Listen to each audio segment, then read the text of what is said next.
Hey. So we need somebody to watch it. We find, I gotta find out what the stream is. Um.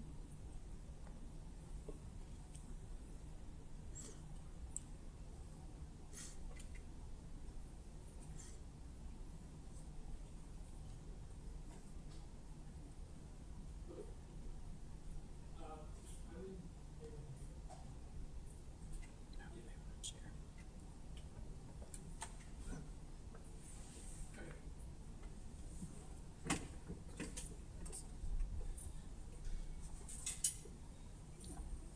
Oh, it's right. It is? Okay. Perfect. And then Yeah, hopefully people are coming over here. Know what's over here.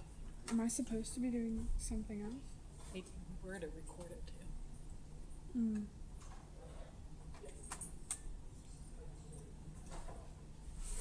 So that was. Let me see if I can get.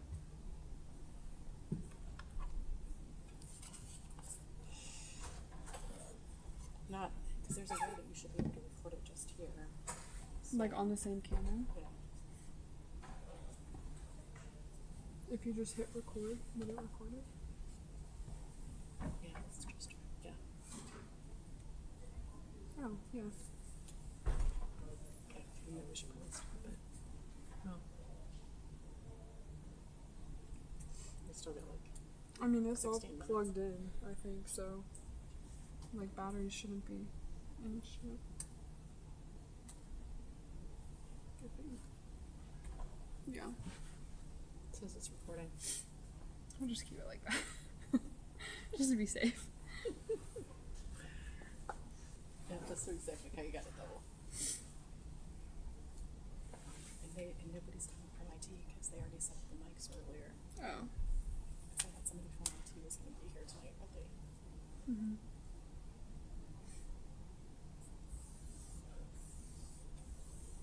He's out for bigger this year because they had like that was full last year. Oh, wow. And there's another one, like, tomorrow? Or something else tomorrow?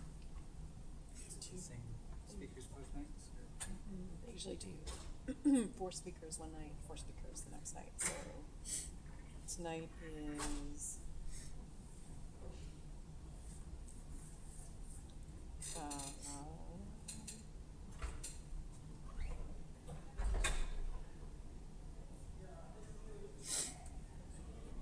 1, 2, 3 speakers tonight.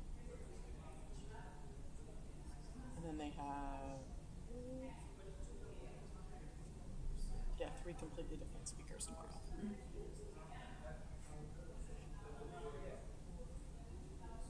We have all 4 speakers. Do you want me to do something outside? Do you want to get some like? You want to get just a nice photo of all of them? Yeah, Like that we would can be do that nice. outside. Sure, that would be This looks like a possible. Just run back out there.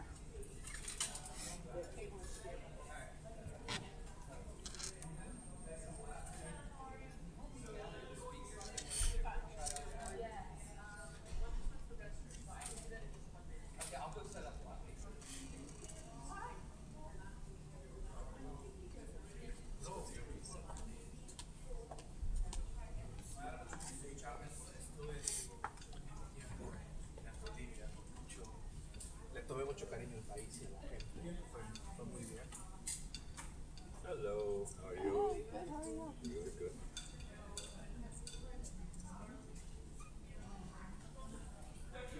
Is there a way to turn? Turn it down.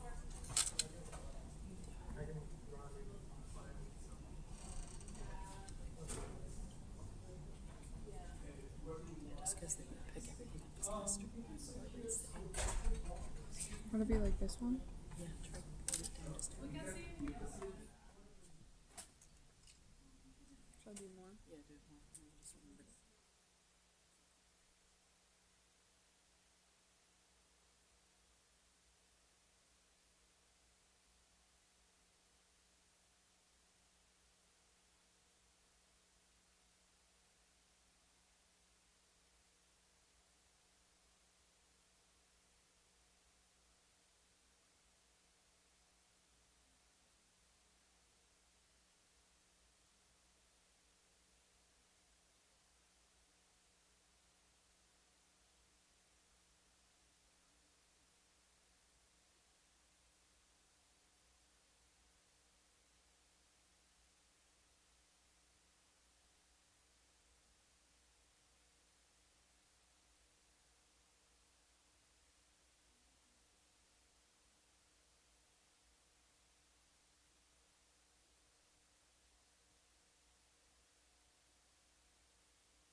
Yeah.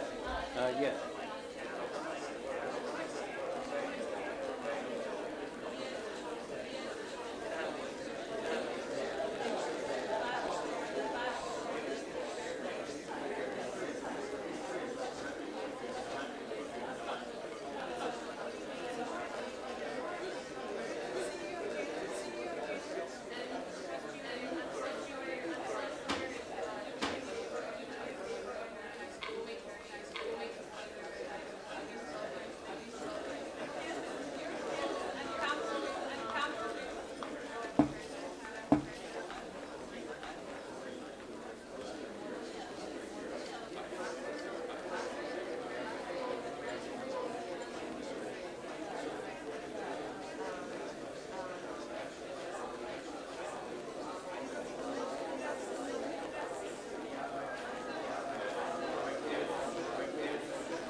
We're gonna start. We're gonna start late. 5 minutes I see late. folks still I see joining folks us. still joining So us. please bear with us. So please bear with us. We're gonna start around We're gonna 6:05, start around 6:05. 6:05.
It could just be like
I'm okay. Thank you.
I'm sorry.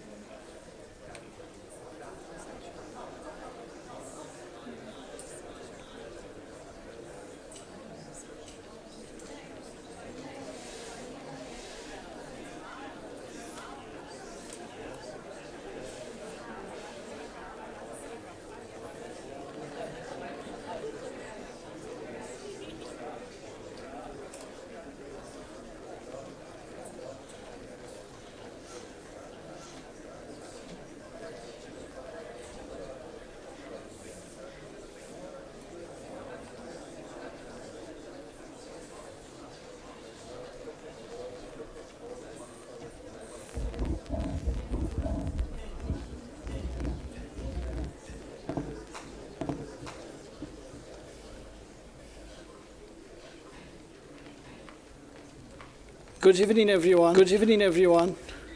Good evening, everyone. Good evening, everyone. I'm following Dr. Bach. I'm following Dr. Bach. Thanks for being here. Thanks for being here. So we're going to start our proceedings of tonight with the land acknowledgement. So we're very happy to welcome Zakira Ward, Assistant Director of our Diversity and Inclusion, to do the land acknowledgements.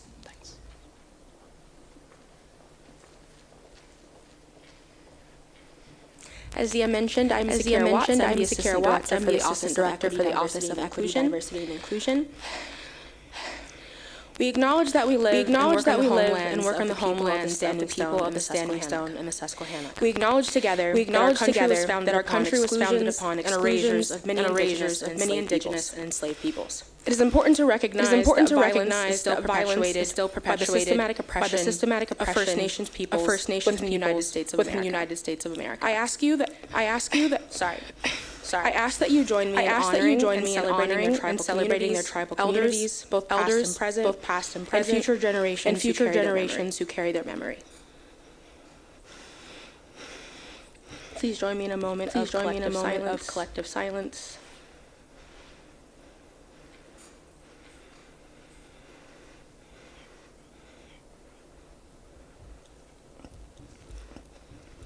Thank you for your time and your acknowledgement.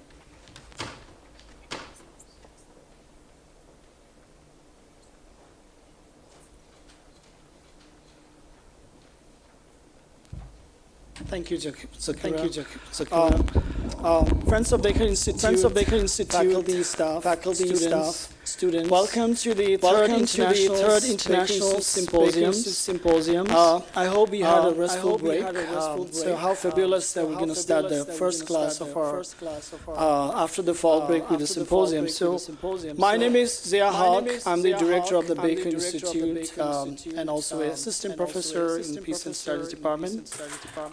The mission of our institute is to study conflicts and wars as human potential, as human problems, and peace as human potential. So every year we create space like this, gathering like this one, to generate civic discussion around the complex issues and challenges we're facing, and brainstorm ways to overcome those challenges. And in continuation of this effort, I'm honored to welcome you to the third International Baker Institute Symposium toward Environmental Justice, Transition to Sustainable Future. I'm very thankful to our Environment Science and Studies Department for partnering with us, especially Professor Ramakrishnan. We are privileged to have six esteemed speakers from around the world that join us tonight. Each speaker brings a unique perspective and expertise on the field and the pressing challenges of environmental justice, climate change, and environmental degradation. I'm very grateful to my colleague, Professor Amar Abdallah, for his instrumental role in organizing the symposiums, and our wonderful staff, and program coordinator, Kaylin Granger, for running everything smoothly and organizing everything. Please join me to congratulate them and to give them a big round of applause.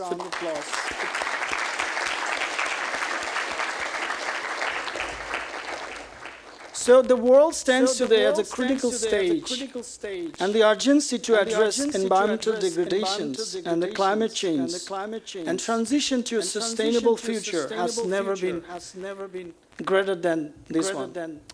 Many countries on the front line of climate change are already experiencing the challenges regarding population displacement, environmental refugees, and other host of crises. And these challenges indiscriminately impact vulnerable groups in rich and poor countries. So where we stand today as a community, as a global community, to forestall the impact of climate change, are these actions enough to combat environmental crisis and injustice, or are they too little or too late? Will these actions and scientific or technological innovations make our lives safer, better? What are the unintended consequences of this innovation? And how do you affect our economic vulnerability and our collective well-being? So these questions demand analysis, assessment, and actions. So tonight we are very proud to have this symposium and these speakers. I hope today's discussion will inspire meaningful actions, collaborations as we work together toward a more just and resilient world for us. So after all, environmental justice is not about climate change. It's about equality, about equity, human rights, and the future of our planet. With that, may I please welcome the Provost of Juniata College, Professor Bowen, for her opening remarks and begin the proceedings of tonight.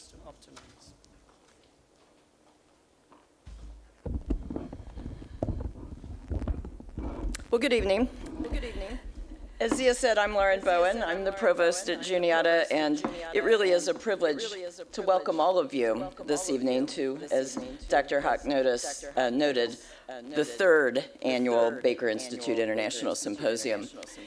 I was thinking about what I wanted to say to you this evening, and I'll admit, I was walking across campus as I was giving it thought on this most beautiful autumn day in Huntington, Pennsylvania. And I think what struck me was the timeliness of this topic and the urgency of our focus.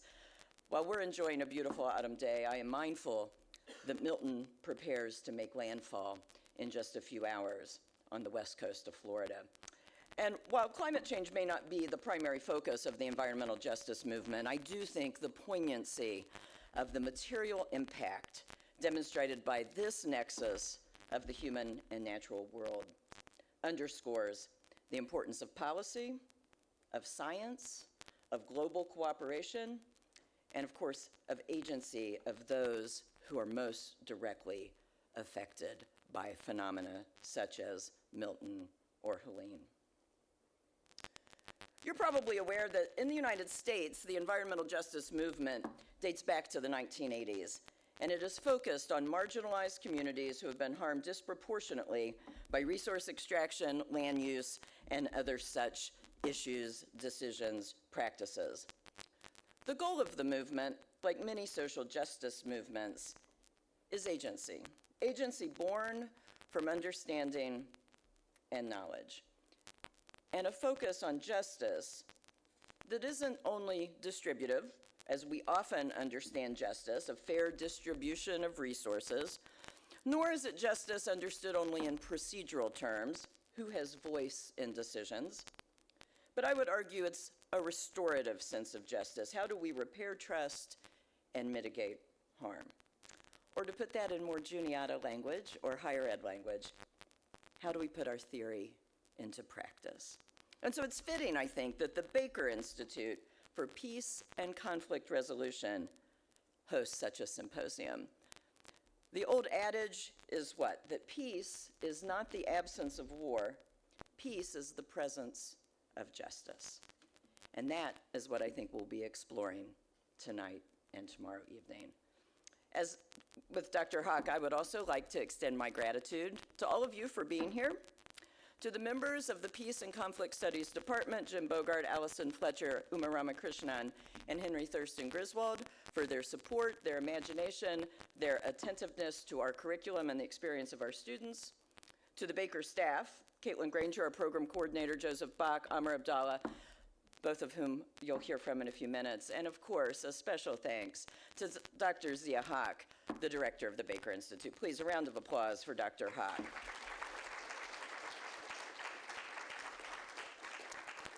There's much that makes Juniata special, but one of the most special elements is the commitment to interdisciplinarity and working across departments. PACS demonstrates that so very beautifully. So does this symposium. And so as Dr. Hawk noted, the participation, engagement, commitment of the Environmental Science and Studies Department at Juniata College is also noteworthy. And I want to give a special recognition to Dr. Uma Ramakrishnan, the chair of ESS, member of PACS, and also the division head for natural sciences. Please join me in thanking her as well.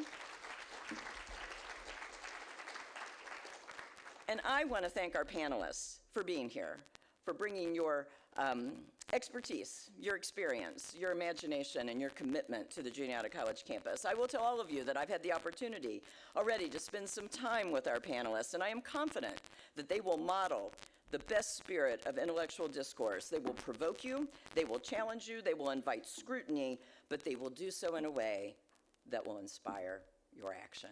Thank you so much for being here this evening. And with that, I would like to introduce to you Dr. Amr Abdallah.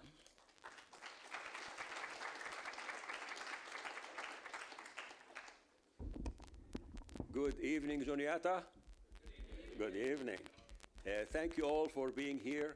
And I have to say that it is really an honor that for the third year in a row, we are hosting this international symposium, bringing a distinguished group of scholars and practitioners in this field. It is wonderful to see all the students and the staff in presence. I will be the master of ceremony, and I would like just to explain how we're going to run the 2 days of symposium. We have 6 distinguished scholars and speakers who will be speaking to us for today and tomorrow. So we'll have 2 sessions. One session today with 3 of our speakers. Each of them will speak for about 15 to 20 minutes. And then after that will be followed by a break, short break. And then after this, we will have about an hour for discussion with the audience. And we will finish by 8:30 sharp. And tomorrow, yes, we'll try our best. And tomorrow, okay. And tomorrow we will repeat the same process. We will have 3 more speakers speaking also for 15, 20 minutes, and a short break, followed by a discussion. The discussion for us is very important, and I think the experience of the last 2 symposiums showed that what we gain from this discussion and engagement with our speakers is so enriching. That I know they are eager to listen to your perspectives and to understand your stories and what you bring to those issues, as much as you are also eager to listen to them. So without any further ado, I would like to introduce you to my colleague, Dr. Joseph Buck, who will be the moderator for our first session. Dr. Buck?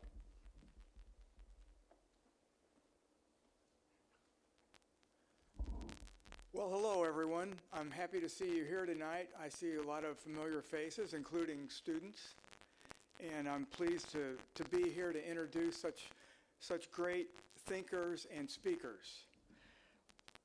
As Amr said, we have 3 tonight, and we've got an exciting group of speakers for you. The first will be Julie Martin-Lafave. She is Chair of the Board of Trustees of the Alliance of Biodiversity and the International Center for Tropical Agriculture.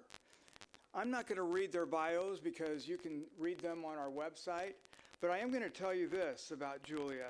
She's a citizen of the world. She is someone who understands how to make things happen at the intersection of international policy, business, and philanthropy. Tonight, she's speaking on systems thinking leading to effective global leadership. Julia?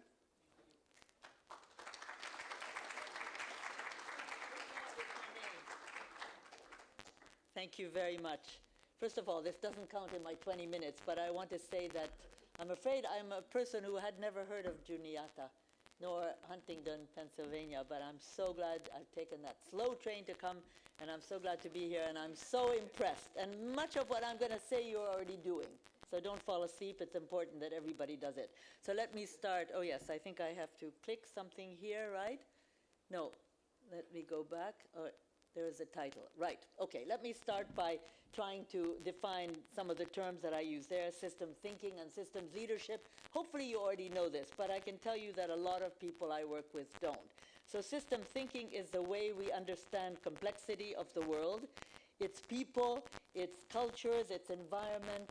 You've all heard about this, the complexity, and we all know that we need to understand it, but we do need tools to do so, and that's what I want to cover here. And really the basic message is that we need to understand the whole rather than issues in separate silos. But it sounds to me like what you just said, dear Provost, that you're already doing the multidisciplinary things. Let me tell you, very, very few people are. So, as an example, okay, let me just see what that's. As an example of systems, of course, you all know about the Dewey Decimal System, the telephone system, the solar system, the weather system, which is changing all the time. So system leadership starts with system thinking, which is an assembly which is an ability to connect dots. And we all know that we have to do that, but it's just more difficult than it has been. And not everybody comes to this college, and believe me, I am a global citizen. Very few people know that. So do you remember, for example, the storm criticizing when Elon Musk announced that Tesla would take payments in bitcoins? I don't know if you remember that. But he hadn't joined the dots between the energy intensive nature of mining bitcoins with what he wants to do with Tesla, which is going to be the most environmentally friendly vehicle. So connecting the dots, very few people know how to do that. So with system thinking, the idea is to pinpoint that, to really find that will have the biggest impact. For one example is your diet, for example. You have to really think about where the food comes from, how it has been farmed, before you make a decision. It's not easy, and it takes a lot of time, but I think we're getting very much better in this. So to do this properly, we should each become, in my experience, what I call global citizens. And you don't have to travel as much as I have. I have a very guilty carbon footprint. But what does this mean? And I think you have the ability to do it here. From what I understand, I saw all those flags in your dining room. So we should each strive to become global citizens with the understanding, of course, of each other, locally and globally, different cultures. If you can, learn other languages. And just try to figure out how some 8 billion human beings can live in peace and security with understanding of each other, with taking the trouble to talk to each other. I wish that were happening as I'm sitting here, as I'm standing here in other parts of the world. So putting system thinking together with global thinking, I think, could lead to systems leadership. And as you know, we're missing that everywhere. Not only the systems part, but the leadership part. So here is something that system thinkers, let me just see, that was another, and I'll let you have this, all these. But this is the one I wanted to show you now, and that is to see how, if we're just looking at one part of the system, we think an elephant is a long thing that its tail. So this is really our problem everywhere. So of course you all know about elephants, especially Uma, who I spoke with over dinner, but still. So not everybody looks at only the parts, but this is just to illustrate that this is what we tend to do. It's easier than to have a look at the whole thing. So I've had the privilege of becoming a global citizen, which has helped in my journey toward the global and hopefully systems leadership skills, which I hope I've learned, and I'm still learning. You will have seen the flags by my name when you saw my picture there. And I was born in a small Central European country called Hungary with an impossible language and right now an impossible government, I have to say. And then my parents had to leave their country, which very few people want to do. Because of political reasons, they were put in prison. Luckily, they came out, and we came to this country, actually. And it was, of course, easier to have parents who were very, very educated, spoke perfect English, and they were able to make important contributions to this country. Many immigrants do that, actually. So let me just tell you a little bit about my journey, which may be of some interest, but I am really the practitioner that you mentioned. So my global journey took me, first of all, to Thailand. I was in the Peace Corps. Does anybody know what that is anymore? All right, that's good. So I think that was an experience which really changed my life. And other than, I have to say, other than the title, which has the word peace, we never spoke about peace in our peace building or conflict resolutions, which is really too bad. On the other hand, it was clear to me that understanding another culture, I was in Thailand. I speak very good Thai if anybody needs an interpreter. That understanding other cultures and living in those cultures is very, very important. Now, I have to say that the fact that privileged young Americans were expected to live just like their local colleagues was also a part of, I think, an experience of equity in real life.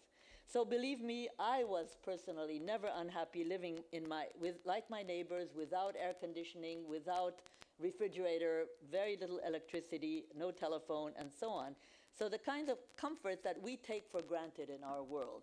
I have to say that maybe it was my difficult childhood with having to leave one country, moving to another, but I had no problem with that. But many of my colleagues did. It wasn't easy to sleep in very, very 120 degrees temperature. So by my early 20s, I think I started to understand the complexity of the world, the inequalities in the world, and I had this strong desire to contribute to change things.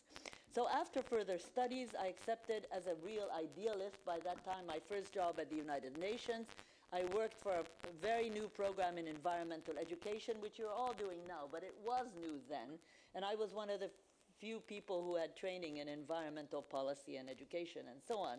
And so that job took me to France, where I have spent most of my life, but going in and out of that world. I must say that I personally found the United Nations way too bureaucratic, way too politicized. I think it's still true. We need to help it. Maybe some of you can take it over. But one of the nicest things about all of this, living in France, moving around the world, is my ability to take my sons and my grandsons to see the world. And that's a recent picture. I took my two older grandsons to Africa, which has already changed their lives, I think.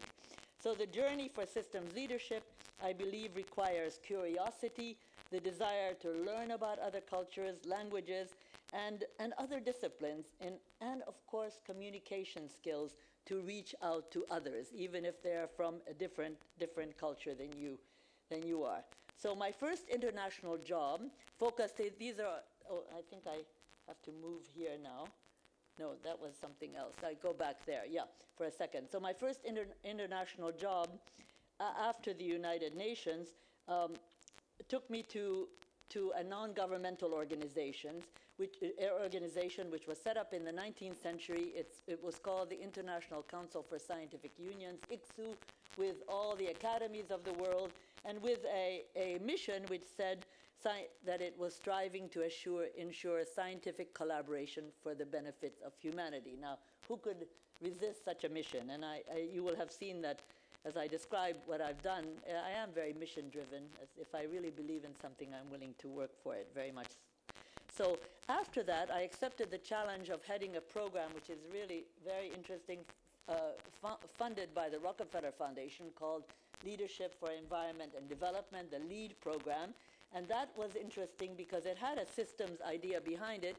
It looked for mid-career people from different disciplines, academia, NGOs, government, business, people who don't usually meet from the large developing countries, and who showed some kind of possibility of leadership, and then to give them a training in leadership skills and in the environment, the sustainability challenge that we all started to focus on. So again, the training really focused on system thinking. Now, I have to say that I could tell you lots of stories about thousands of LEAD fellows around the world. They're all doing amazing things. And many of them say that this training really helped them. I'll just tell you one, a very nice scientist, a physicist who worked a lot on climate issues, was one of our fellows, and she became Mexico's first woman president last week. So, and I've got a lot of stories like that. So the next wonderful opportunity took me to the University for Peace, established by a UN resolution in 1980 and located in Costa Rica, a country which gave up very wisely its army and focused on the well-being of its people. Most people are literate, I think 99.9%, clean water, etc., and of course taking care of its fragile nature. Who has been to Costa Rica in this room? Okay, some of you have, and many more of you should, and we do have one Costa Rican here with us. So I was very surprised, frankly, to be offered the position of being rector of the University for Peace, as having been very much in the sustainable development community. I really actually didn't know much about, we didn't talk about this, the peace and security challenges that we have. I know that in my community, when we finally had established a well with clean water outside of a village, we thought this was it. We never thought about the safety of usually the woman going to get the water, what was going to happen to her. And I realized, yes, I should really accept this offer. And I learned a great deal at UPeace, I must say, and I still have very strong memories of working with Dr. Amr Abdallah together on solving many, many problems. I think there I had a picture, and if you look hard, you're there, Amr. That was a dry season in Costa Rica. Usually it's greener than that, but it was an amazing community with students from all over the world, and unforgettable. I can tell you many stories about that too. I have to say one of the most difficult decisions that I've had to make in my life, and you all will have difficult decisions as other people want you to do this or that, was that I was offered the position to become Director General of one of the most complicated and largest international organizations, the International Union for Conservation of Nature, IUCN. It's complicated because it's the only organization that involves governments and NGOs, thousands of them in the same organization. A brave design, and not that many people have the courage to take on the job. I actually stayed longer than anybody else. But I must say that, anybody else before me, I must say that making that decision was difficult. And I had a very, very moving conversation with the then Secretary General of the United Nations, Kofi Annan, and I said to him, I didn't apply, I don't know what to do. And he encouraged me to take that job because he said I could make a bigger difference. On the other hand, because it was so big. On the other hand, he did ask me to stay on the board of the University for Peace, and he did say, do not forget the link between the peace and security communities and the sustainable development, the conservation communities. And that, I think, I've kept to my heart. But it was really a difficult thing to do, and I think that I did take that lesson with me nevertheless. So now let me just talk a little bit about how things are not organized in a systemic way. So just look at the biodiversity agenda. They're also stuck in their separate organizations and at the level of the UN, in governments, and in international organizations. So everybody is still treating things separately everywhere, biodiversity, climate, so on, as if they have nothing to do with each other. So a key moment in history, here's another picture, a key moment in the history of international environment and development efforts was the 1992 UN Conference on Environment and Development. Was anybody here there? Am I the only one old enough to have been there? Well, I was there. Okay, but I think I'm actually in that picture somewhere. It was a conference which had more heads of state than any other conference before or after. They're all men. I think there are very few women in that picture. But it really made a very important decision. Now, the scientific community, which I represented when I was at the head of the International Council for Scientific Unions, advised the UN conference to not separate the issues. Again, system thinking was nowhere. So there were three so-called Rio conventions, and I've added a few more things. The Convention on Climate, the Convention on Biodiversity, the Convention on Desertification, all have their own acronyms, which you have to learn to speak, unfortunately. And what we said is, please at least put these three in the same city, same building, if you can't put them together. And unfortunately, national egos won out, and every country wanted a UN flag in their place, and they hardly ever met. And frankly speaking, and I put two other acronyms there, and if you're interested in this, in international environmental governance, you'll have to understand those, but the IPCC, the Intergovernmental Panel on Climate Change, was established in 1988, and it took the biodiversity community a lot longer to establish an equivalent body called IPBES, Intergovernmental Panel on Biodiversity and Ecosystem Services. And again, they're not in the same city. They don't talk enough. And we've been really trying. So scientists have been trying to give advice. However, I have to say that scientists also have to learn to walk the talk. ICSU was only natural sciences. I never could convince my scientific friends to consider the role of human beings and how we have to it all depends on us after all, how we have to understand how we work together and how we can contribute. And I was not able to do that. And finally this happened. There is a merger between the natural and the social science communities. It's called the International Science Council now. But I have to say that trust building and mutual respect between the two kinds of sciences is still missing. I'm sure you're doing something about that here, but it's very, very important. Okay, I'll go very quickly. So I just want to show you that I think some of you might have seen this. This is the first Earth Day cartoon, and Walt Kelly's Pogo figured out where the problem lies. And it's us, and we have to understand it. Okay, so let me just go very quickly. We have been talking about sustainable development for many years. It again requires a systematic collaboration between the economic, the social, and the environmental part, and it's not easy to get those communities to work together. I trust your generation will do better. You also know that after several trials, in 2015, the international community achieved the Sustainable Development Goals, 17 of them. There are just way too many. So I would say that maybe Goal 16 promises to achieve peaceful and inclusive societies. And of course, Goal 1, which says we're going to end poverty, also has to do with equity, but there's a lot more to do there.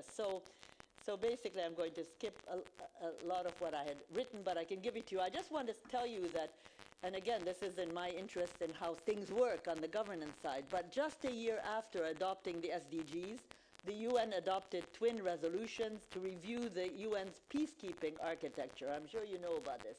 I have to say that the resolutions endorse the concept of the importance of inclusivity and advancing and sustaining peace. There was no reference to what just happened a year before, and that's really too bad. So let me just go on to tell you that this is now the invention actually of IUCN. I'm very proud. It happened while I was Director General, to try to bring things together that nature can bring solutions to the climate issue, for example. So speaking about it very, very positively.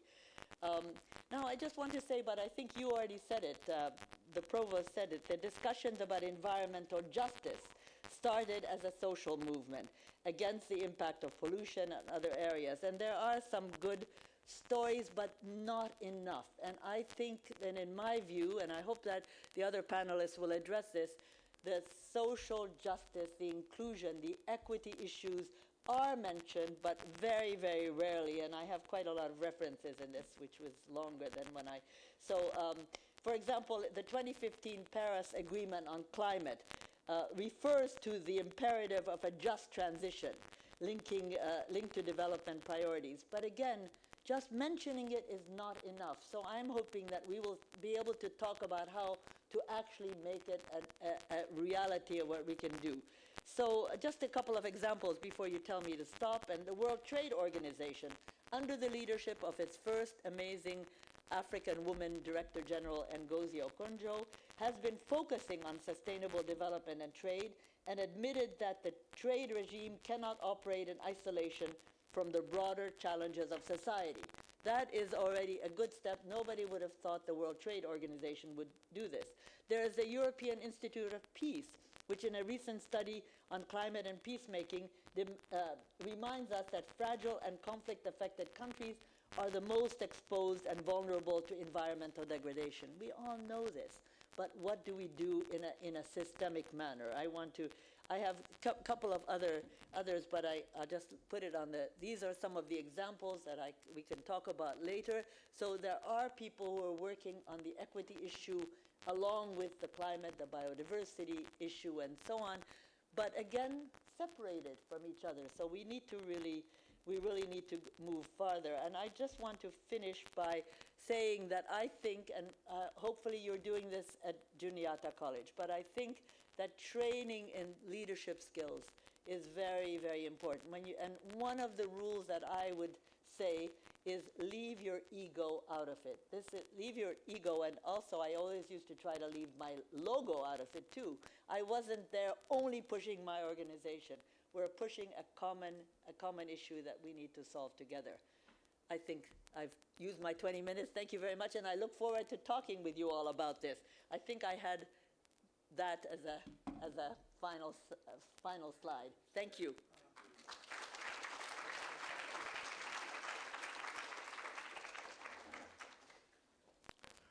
All right, the elephant theme carries forward. Our next panelist, Salim Ali, is a distinguished professor of energy and the environment at the University of Delaware. Salim is a senior fellow at Columbia University's Center for Sustainable Investment, and his research specializes in resolving ecological conflicts and fostering peace among, now get this, corporations, governments, and communities. Now that's somebody who can make a difference in the world. So we're really delighted to have Salim with us tonight. He's speaking on environmental diplomacy and social justice.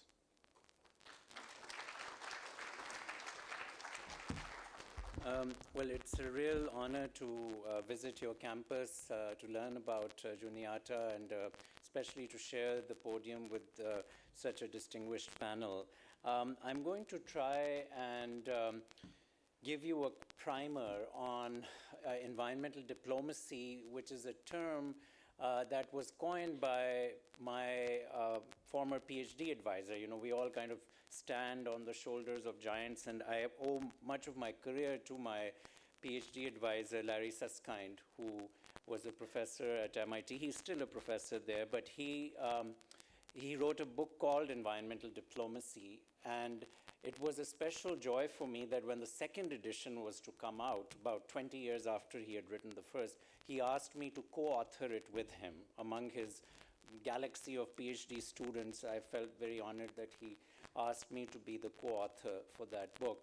And so some of these ideas come from that, but as is the theme of the talk today, also linking it with social justice and the broader theme of environmental justice, I'll try to do that in the context of some contemporary conflicts that I've been involved in trying to resolve. And as was noted, I am at this rather uncomfortable zone between private sector, public sector, and civil society, and trying to make sure that I'm able to maintain trust with all three. In many ways, you know, I've learned from great leaders like Julia, who, as she was mentioning, with IUCN structure also being in this uncomfortable space between governments and civil society. So that's kind of where I'm coming from in this context.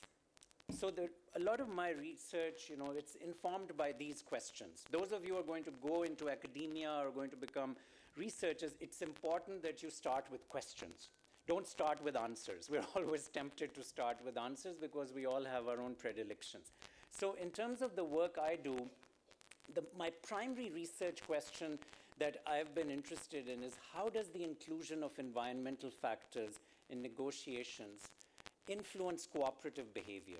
Is there something about environmental issues which can lead us to cooperate even if we don't like each other? You know, is there something which we sometimes refer to as a superordinate goal that can bring us together? And intuitively, you might think, yeah, sure, you know, we all need to live on the planet, we need to share these resources. It should be something that brings us together.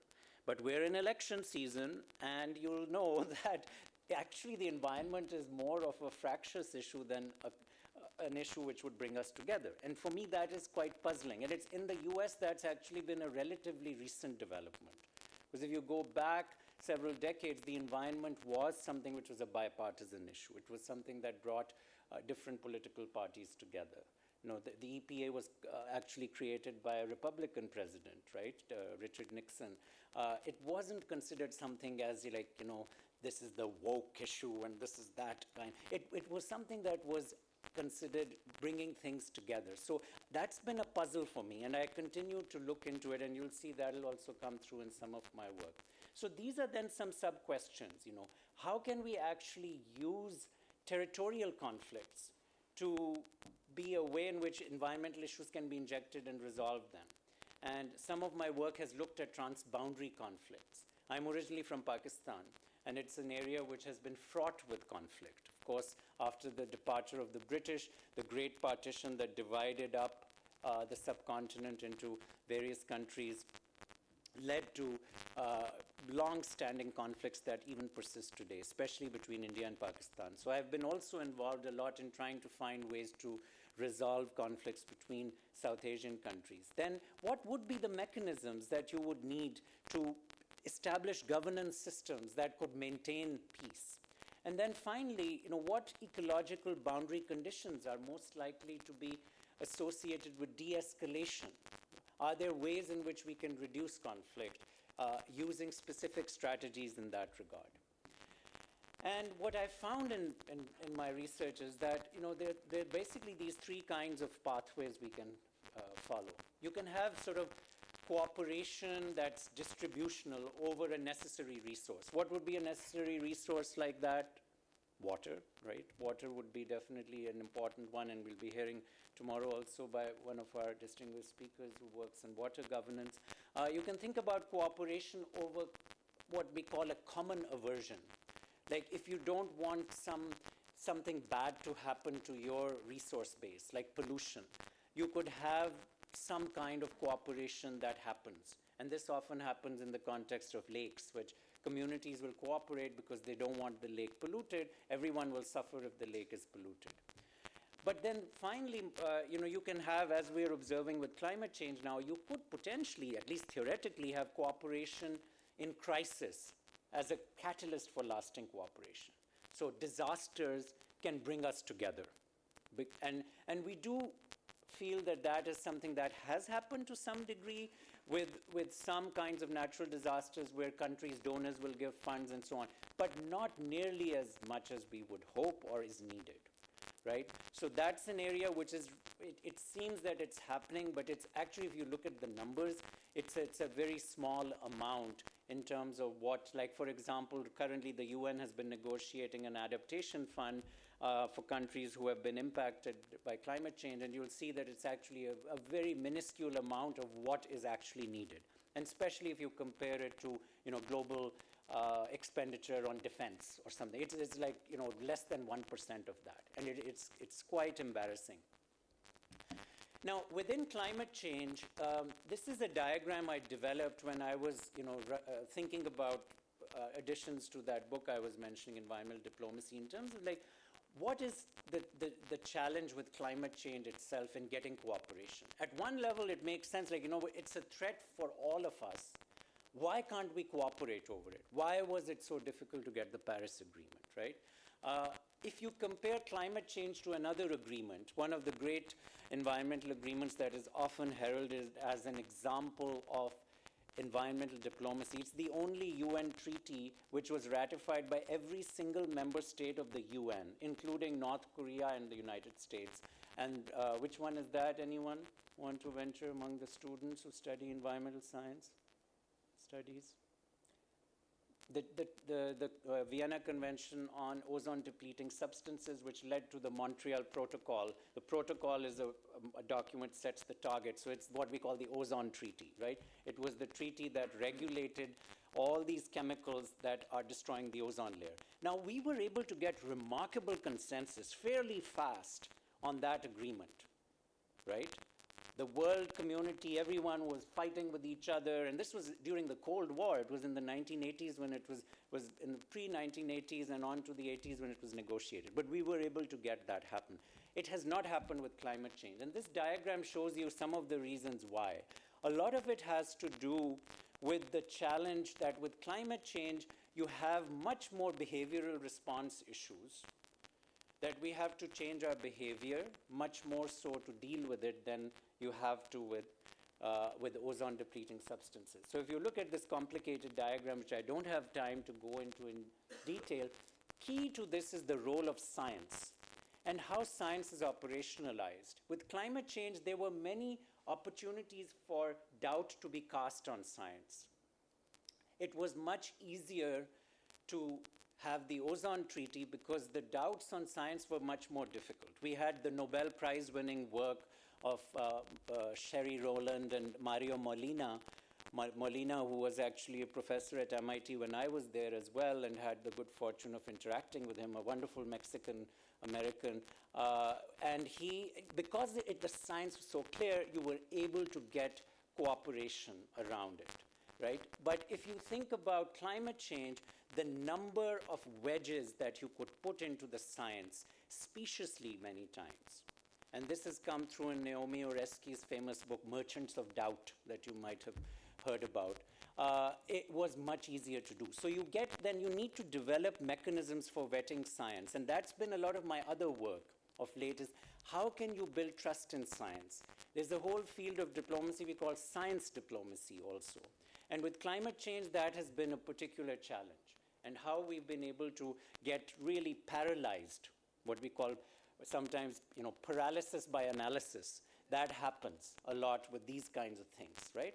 So that has been another area of research for me. Now, more recently, I've been working on minerals. My own empirical research is around the environmental and social impact of extractive industries, mining and mineral development, which is very relevant clearly to this part of the country. So here, if we are going to even have the green transition, this has become a wedge issue of conflict. So for example, if you're going to have solar and wind energy, you need a lot of minerals for that. You need tellurium for solar panels. You need a huge range of rare earth minerals for magnets and wind turbines, neodymium, and my first degree was in chemistry. So I always say, chemistry is my first love intellectually. And if you look at the periodic table, you've got that wonderful group of elements right at the bottom, the two lines, the lanthanides and actinides, all those weird elements, you need them for many of these green transition minerals. So you've got this image up there. Okay, does anyone recognize that guy on the left? Joe Rogan, yeah, the podcast guy. 11 million people listen to his podcast on average. That's a huge audience. Who is he interviewing there? This is a journalist named Siddharth Kara who wrote a book called Cobalt Red last year. This book is about, it was actually now almost 2 years ago. The book is about the extraction of cobalt from the Democratic Republic of Congo and how it is often carried out with child labor. It leads to conflict. It's a huge area for peace and conflict studies. It's a real sort of conundrum. How do you solve the Congo problem? Because it's a country which sadly has been in war for so many decades. And now I was surprised. Why is Joe Rogan interviewing this journalist? Very good-hearted journalist who wrote this book. But essentially, he was kind of questioning this whole issue with electric cars. What Julia was also referring to with this, Elon Musk kind of, the paradox of the green transition is you have a lot of these people who are arguing for these, massive technologies, but which may be really difficult to sometimes upscale, but they have trouble trying to solve social problems. And it's something what just recently the MacArthur Fellow, this year the MacArthur Fellow, Ruha Benjamin, she just won from Princeton University, the MacArthur Fellowship. She has a great TED Talk, I would urge you to watch, which is about how some of these people who are so gung-ho on technology, they're so positive about we can solve these problems, right? They call them the techno-optimists. But you bring them to social problems, and they're like, we can't solve them. We can't solve homelessness. We can't solve child labor. And this is what this is showing is, so Rogan is like saying, oh, well, this is leading to all this child labor and all these problems, so should we even deal with electric cars, So that was kind of his ulterior motive in bringing this in. Now, as a systems scientist, and actually I do refer to why people ask me, you're a jack of all trades, what are you? How do you define yourself? I'm like, okay, I am a geographer because I'm chair of a geography department, but because my training is in the natural sciences, I call myself an environmental systems scientist. And what systems scientists do, as Julia was alluding to, they deal with complexity. And there's a difference between complicated and complex. Complicated things are ones where they have many parts, but each part can be reduced and fixed. Complex systems have many parts, but fixing one cannot solve the whole system because you have to inherently look at the system. right? So look at those spider web diagrams. The spider web diagrams are looking at alternate technologies to batteries without cobalt. Rather than cobalt, so if you have child labor, environmental justice issues with cobalt, do we use something else? Do we use magnesium? Do we use lithium iron phosphate batteries, right? How do we deal with that? So those spider charts, or radar charts they're called, they allow you to measure complexity to some degree by saying you have all these different variables. You have to make something safe. Those variables that are up there, you have to, and then you measure them, and you say, okay, this is how much, if we use this kind of element, this is how much we get for this and that, and then you have trade-offs. We live in a world of trade-offs. That's the other lesson of complexity is you will inherently have to deal with trade-offs. So that's been one way in which I've been trying to think about resolving these conflicts, finding better measurement mechanisms at the systems level so you can actually present that data and try and find solutions. And what you find then is, okay, instead of cobalt, if we find some other sources, they will have issues. So my solution is solve the child labor problem in Congo rather than saying, let's not buy cobalt from Congo and let's move to something else, right? Because then you're just basically being an ostrich rather than actually solving the problem. Now, in the context of Africa, and this is an article we published in the Proceedings of the National Academy of Sciences just last year, a short article, in which I was the lead author.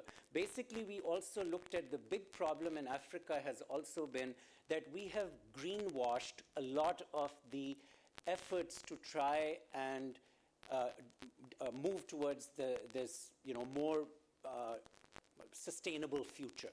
What do I mean by that? I visited the African country of Gabon in early 2023. This is a country which has been celebrated by the world for conserving its forests. Okay, it's an oil-producing country, but because of the oil, it hasn't had to engage a lot in timber extraction.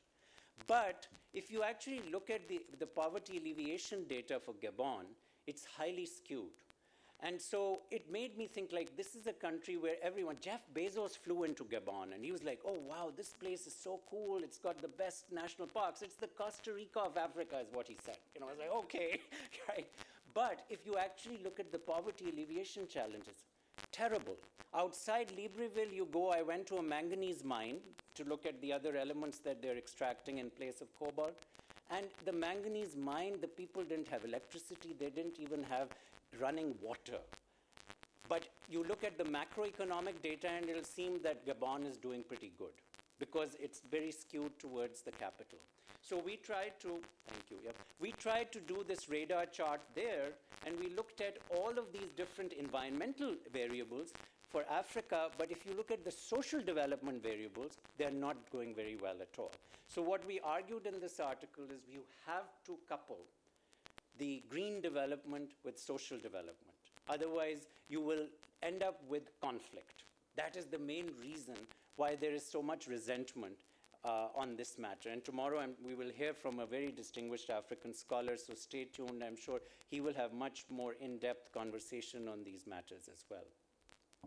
So these are some suggestions, more specifically what I would say we can do. We should link carbon credit schemes to green metrics, similar to what I was saying. I gave a TED talk in May in New York for the Rockefeller Foundation, which was on the idea of a minerals trust. That if we globally get together and establish a minerals trust, which will also reduce the tensions between China and the US, that has led to a really negative race to the bottom that we can talk about in the discussion, that would help. And then finally, having peace and conflict resolution enshrined within these major trust funds, the Global Environment Facility, the Green Climate Fund, which they have superficially tried to do, but they've really not done it. They've done position papers on it, but they've not really enshrined it directly. So that's my last slide. If you're interested in more of my work, these are some of the books that may interest you. The Earthly Order is one which is about complex systems and applying them to both natural and social science aspects, environmental diplomacy, and the book Peace Park, which is quite old, but I put it up there because Julia wrote the foreword when she was the head of IUCN for that book. And that's an anthology with lots of other people contributing. Thank you so much.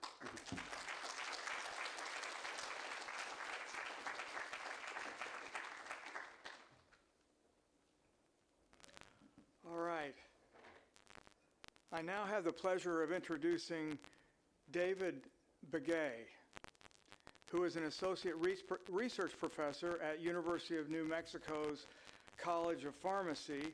He specializes in addressing environmental health disparities, and I found out earlier today when I was talking with him that his uncle was one of the original 29 members of the Navajo tribe who came up with the codes that were used in the Pacific Theater during World War II, and were instrumental in the American success, or the Allied success in the Pacific Theater. David is a respected elder of the Navajo Nation, and he provides cultural consultancy to organizations worldwide. He's speaking on ecological justice from an indigenous perspective. David, we look forward to your presentation.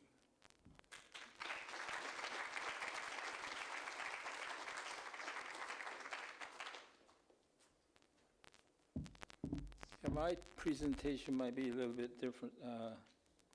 I was asked to provide an indigenous perspective on what we've been talking about, environmental justice, and a lot of the issues that's being talked about. What do the elders, traditional people, think when it comes to social justice and environmental justice, and what goes through their mind? It's a little bit different, I think, if you're Euro-American trained. It's different, and when you think about policy issues and environmental justice from an indigenous perspective, it's different.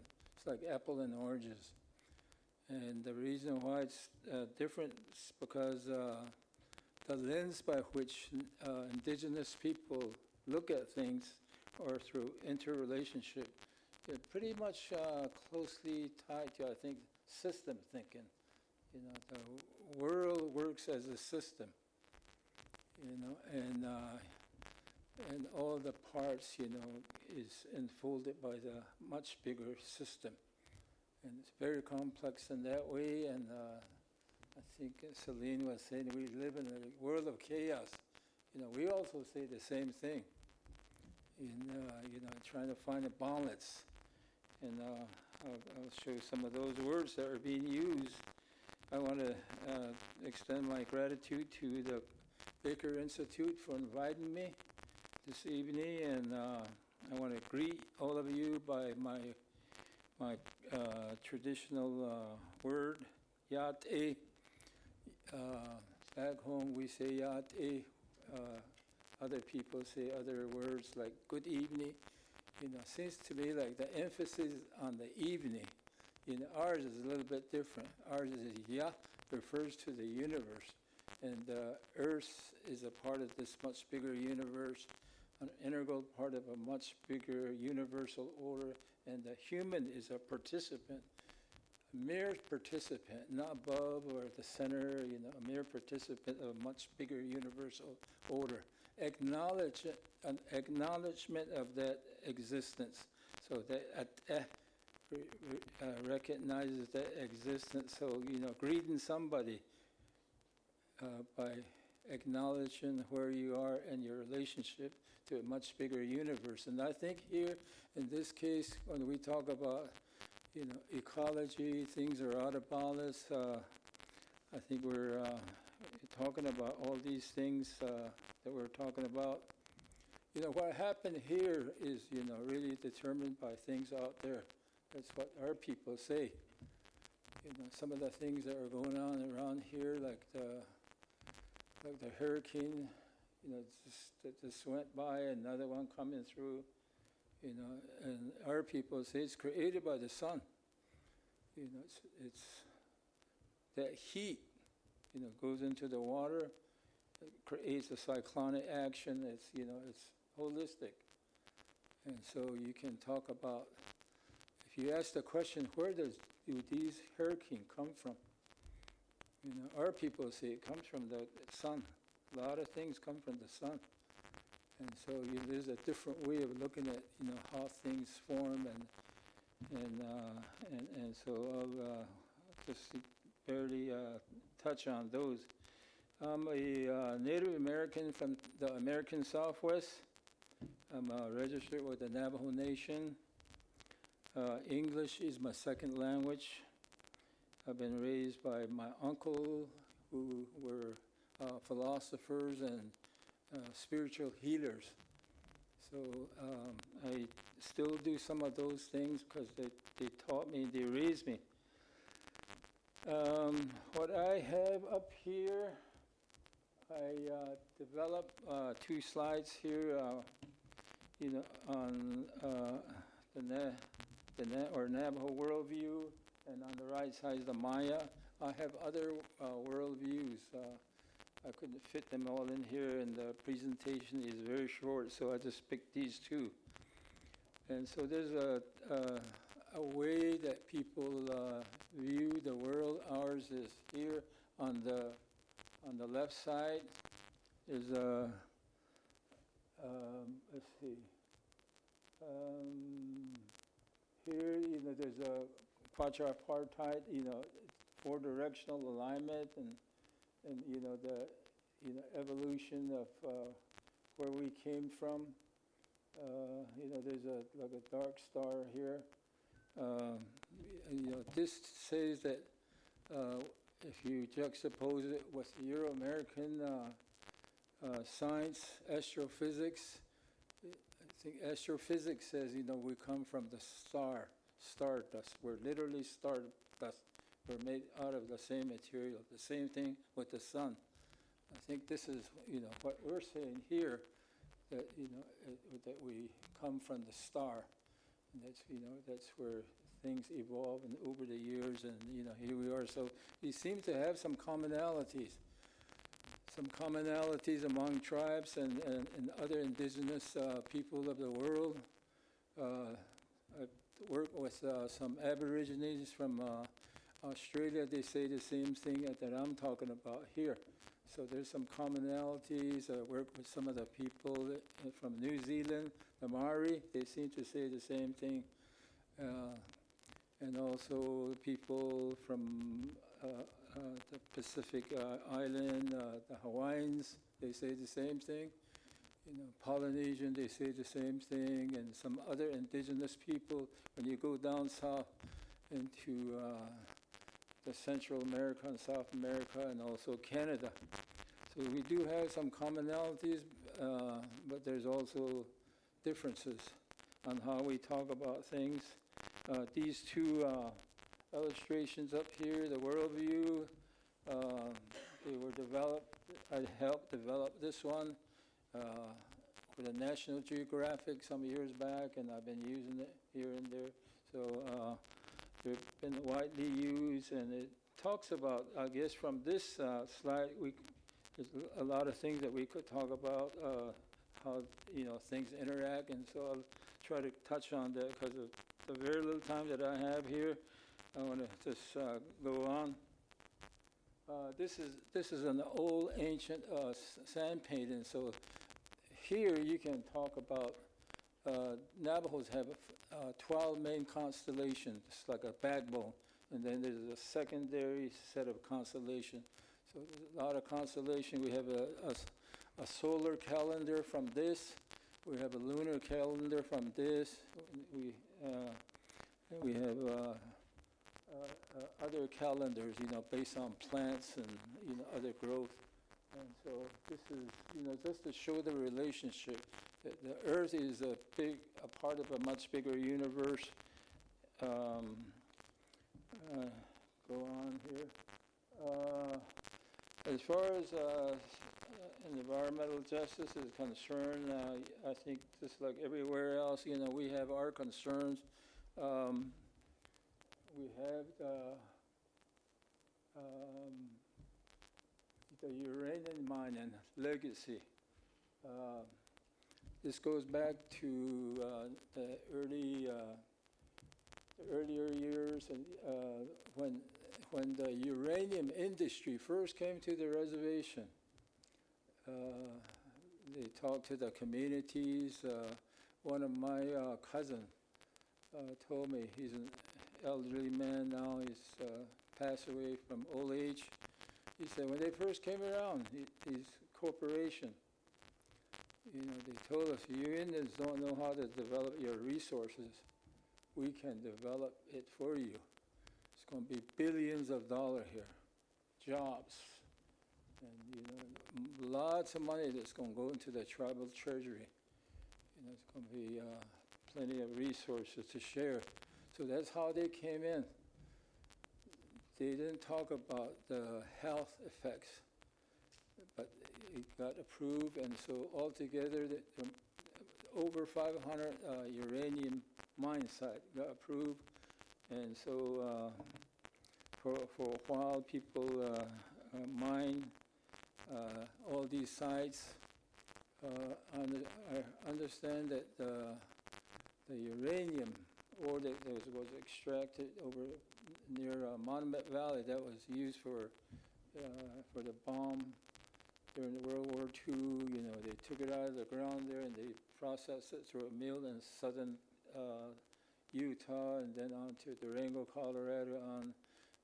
Then they developed the bomb at Los Alamos Scientific Laboratory, and then on to Trinity, you know, to do the tests, and then on there from there to Japan to drop those two bombs. So it came out of our, you know, out of our land. That's what I was told. But what happened not too far after the approval process, all those miners, they died. Every one of them. Because, you know, people found out it was extremely dangerous. And, you know, most of the people died from lung cancer and kidney cancer. And those people that got exposed, I call it secondary exposures, the wives, you know, the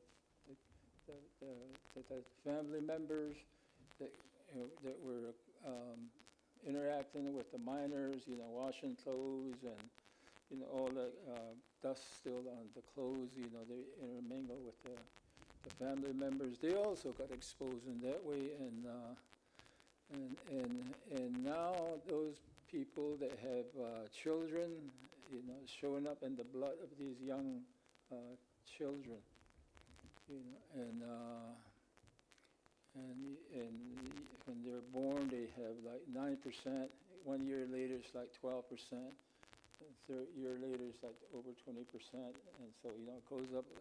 Nobody really knows how far it goes, you know, when you go that way. You know, we haven't gotten there yet. We don't have the information. The research is still going on. So that's the uranium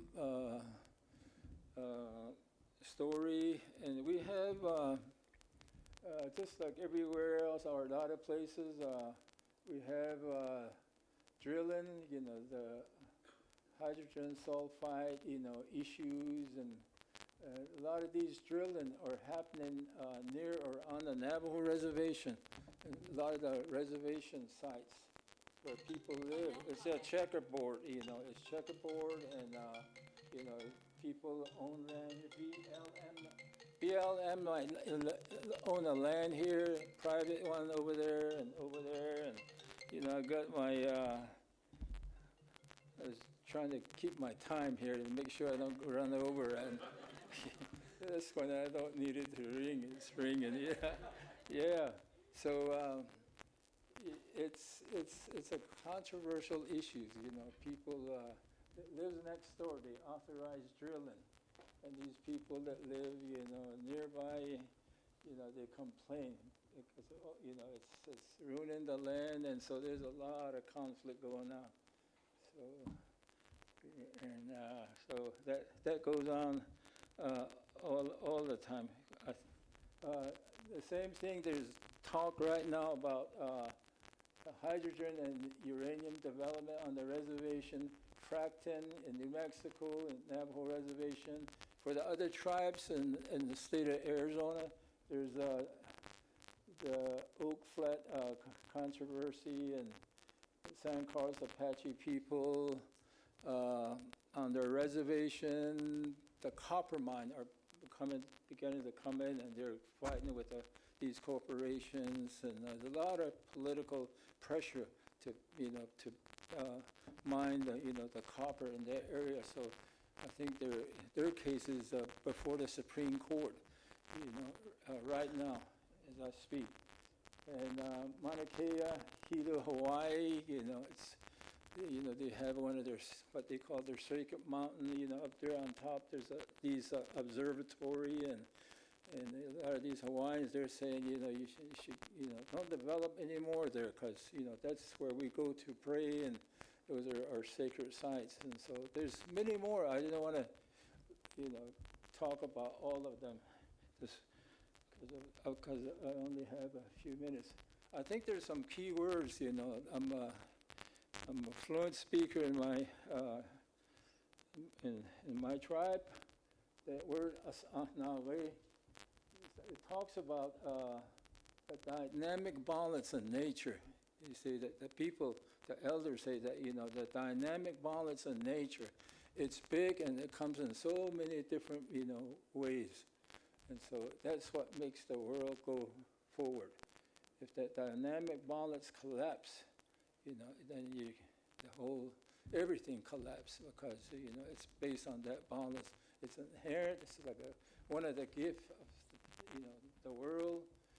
And by the way, they say that elders say that when we talk about these things in English, they objectify just about everything that you could think of. For example, water. You water over here, you're over here. You're not connected. It's objectified. That's how the language is. In the indigenous language, you're one and the same. I think some other people say the same thing. I think Einstein said something about sunlight, since he said that sunlight, all that energy makes matter. Makes matter, makes flowers, and makes human. The energy, that sunlight. And, that matter is sunlight. But, Einstein, if he says that, it's like a big thing. Native Americans say something like that, oh, that's, it's a Native American thing. It's something mysterious, something magical about that. And so it doesn't get any credence out of it. But, but we say the same thing. People have been talking about these things for years. When you go into the language, it talks that language of relationship. English doesn't have that. So I just wanted to say that. And then whole glass movement, everything's going forward. And I talked to some of my quantum mechanics, quantum physicists colleagues, and they said, oh, we have a word. Not too many people talk this language and talk these words, but we do have a word. So we talk about it, hula movement. So we have those in the language of our people.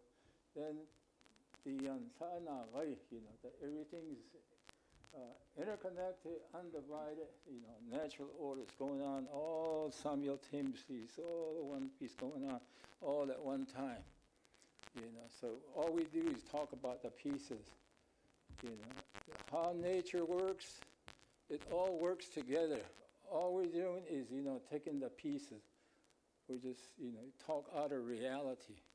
But that's not how nature works, And so this is, I just wanted to put that up there.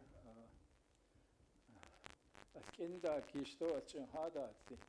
The interrelationship of all things, the interaction that I just mentioned.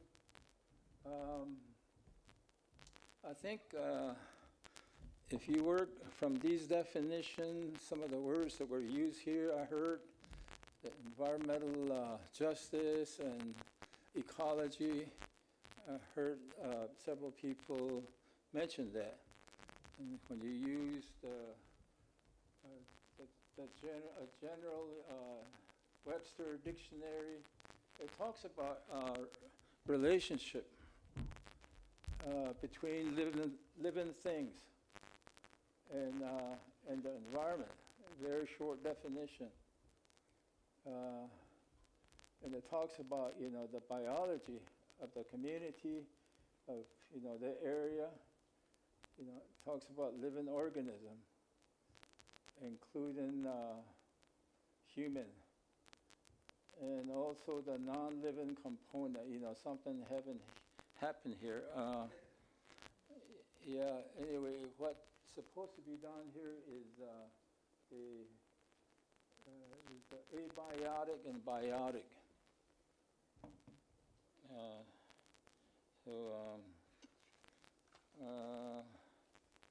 See if I have my notes. So in the English definition, ecology is divided into biotic living and the abiotic non-living. So, the elders find this very hard to process. Water is considered abiotic. It's not living. And when you talk to them about these things, they can't process it because they say we're all related. Everything's interconnected. And they told me, if you take away the water, how long are you going to last? You're going to be abiotic, pretty soon, you won't be living. So it's really connected. You're not really separate. How you live together, it's not separate. That's the reality. All we do is use words to separate them. That's not a reality. That's what the traditional people say. And so if you're going to change anything, you have to change the language. I think Celine, you have to change the definition, of these words, behavior, how people behave. Because, if you're going to make any changes with, environmental justice, you have to, I think, change the definition and the words to really make a point and to create some changes. If the present system doesn't seem to be working, and you have all these conferences, meetings, year after year, and if it's not working, and and we have all this problem, today, I think, we have a problem here. And we're all on this planet together, and I think most people say that, the water, they're very contaminated. They're saturated with chemicals, many other things. So the water is sick. If your water is sick, you're going to be sick. If your air is sick, you're going to be sick. If your soul, earth is sick, you're going to be sick. And if if the sunlight, gets affected, you're going to be sick. You're not separate from it, So what you do, is important. So they say that you have to change your language. I think we have a lot of differences. There's separation of man and nature.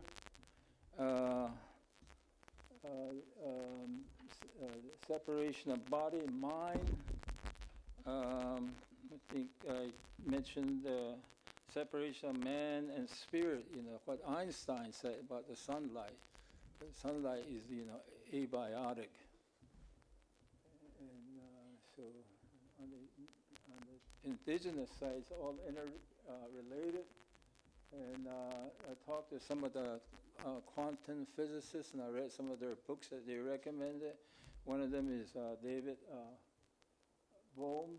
He's a quantum physicist, and he talks about the implicate order and explicit order. He says, This is really hard for people to understand in 1 minute.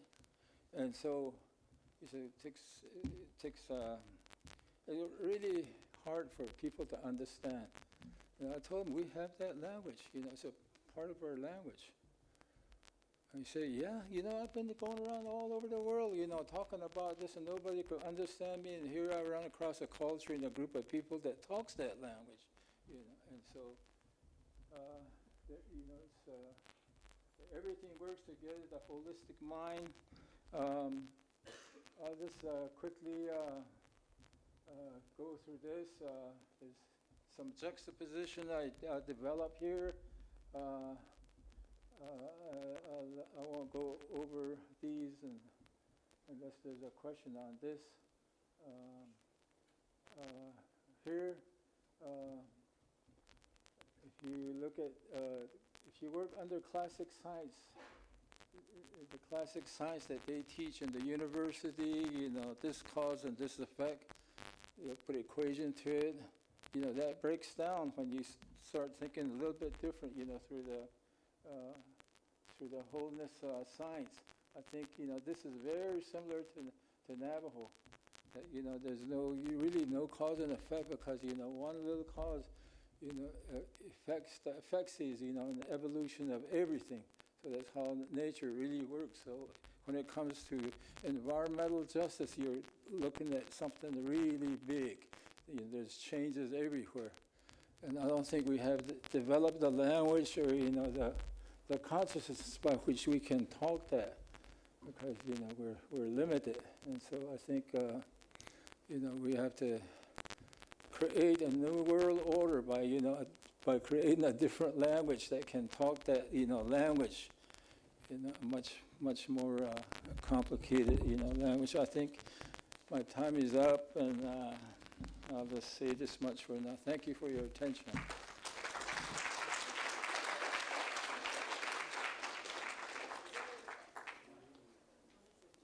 All right, thank you, David, very much.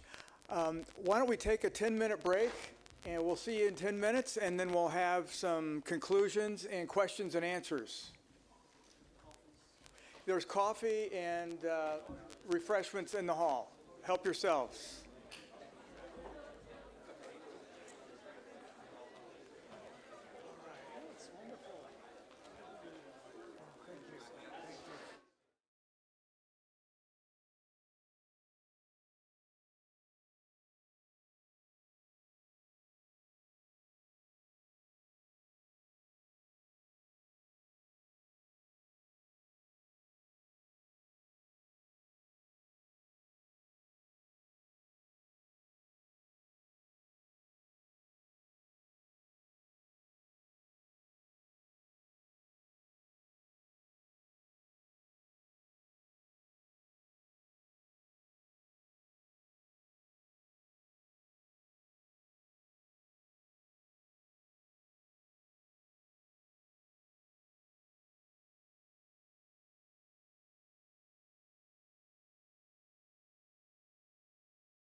part of the evening.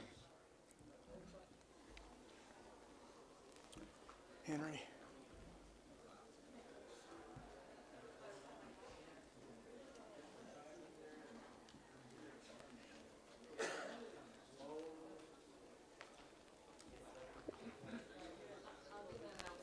Okay.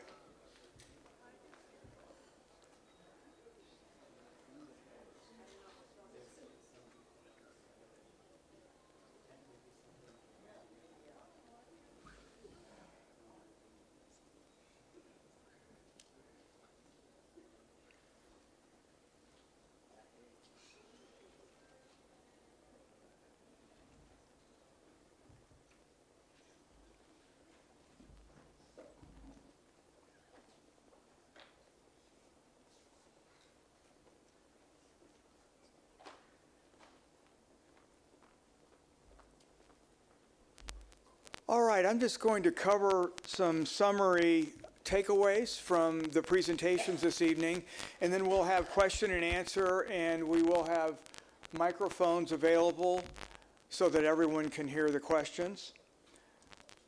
All right, so from Julia, a program like Peace Corps can plant a seed that can impact the trajectory of young lives. Embracing a sense of mission can lead to a fulfilling career and a life of adventure and meaning. A leader can overcome siloed thinking and replace it with systems thinking. From Salim, doubt about science can be a huge impediment to climate action. System scientists deal with complexity. We have to accept the need for trade-offs. And this is the one that I really loved. Being an ostrich is a pathetic reaction to complexity. Sort out the trade-offs and exercise leadership. And from David, Indigenous people look at the interconnectedness comparable to systems thinking. There is a dynamic balance in nature. Extractive industries have caused extensive environmental injustices. Navajo, this is, I think, one of the most fascinating parts of what David spoke about. Navajo elders can't process biotic versus abiotic. Just a different way of seeing the world. If the present system is not working, we need to change the words we use. And finally, from all three of them, I'll leave you with this message. Feed your passion.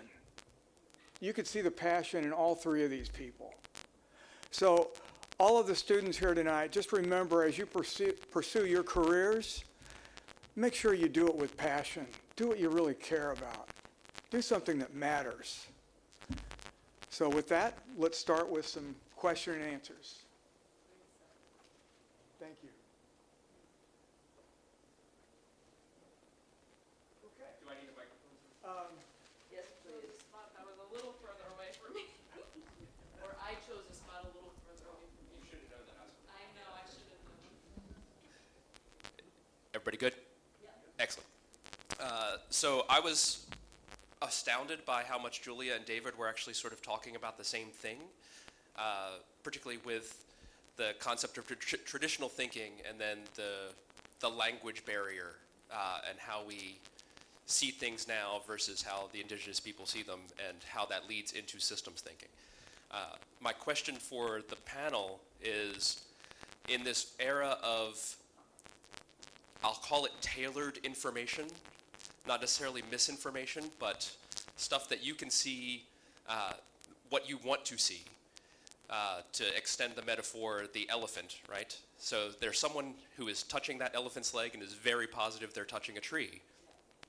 When we're working towards environmental justice as a society, we have to take that person who thinks that they're touching a tree and get them on board still. They don't have the word for elephant to put it into David's terms. How do we bring those people forward, knowing that the ideal is to get them to understand the whole, but on the more practical side, we just got to get them on board. Like, they got to be moving forward in the same direction as everybody else, whether they think they're holding a tree or an elephant. Excellent question. Julia and David?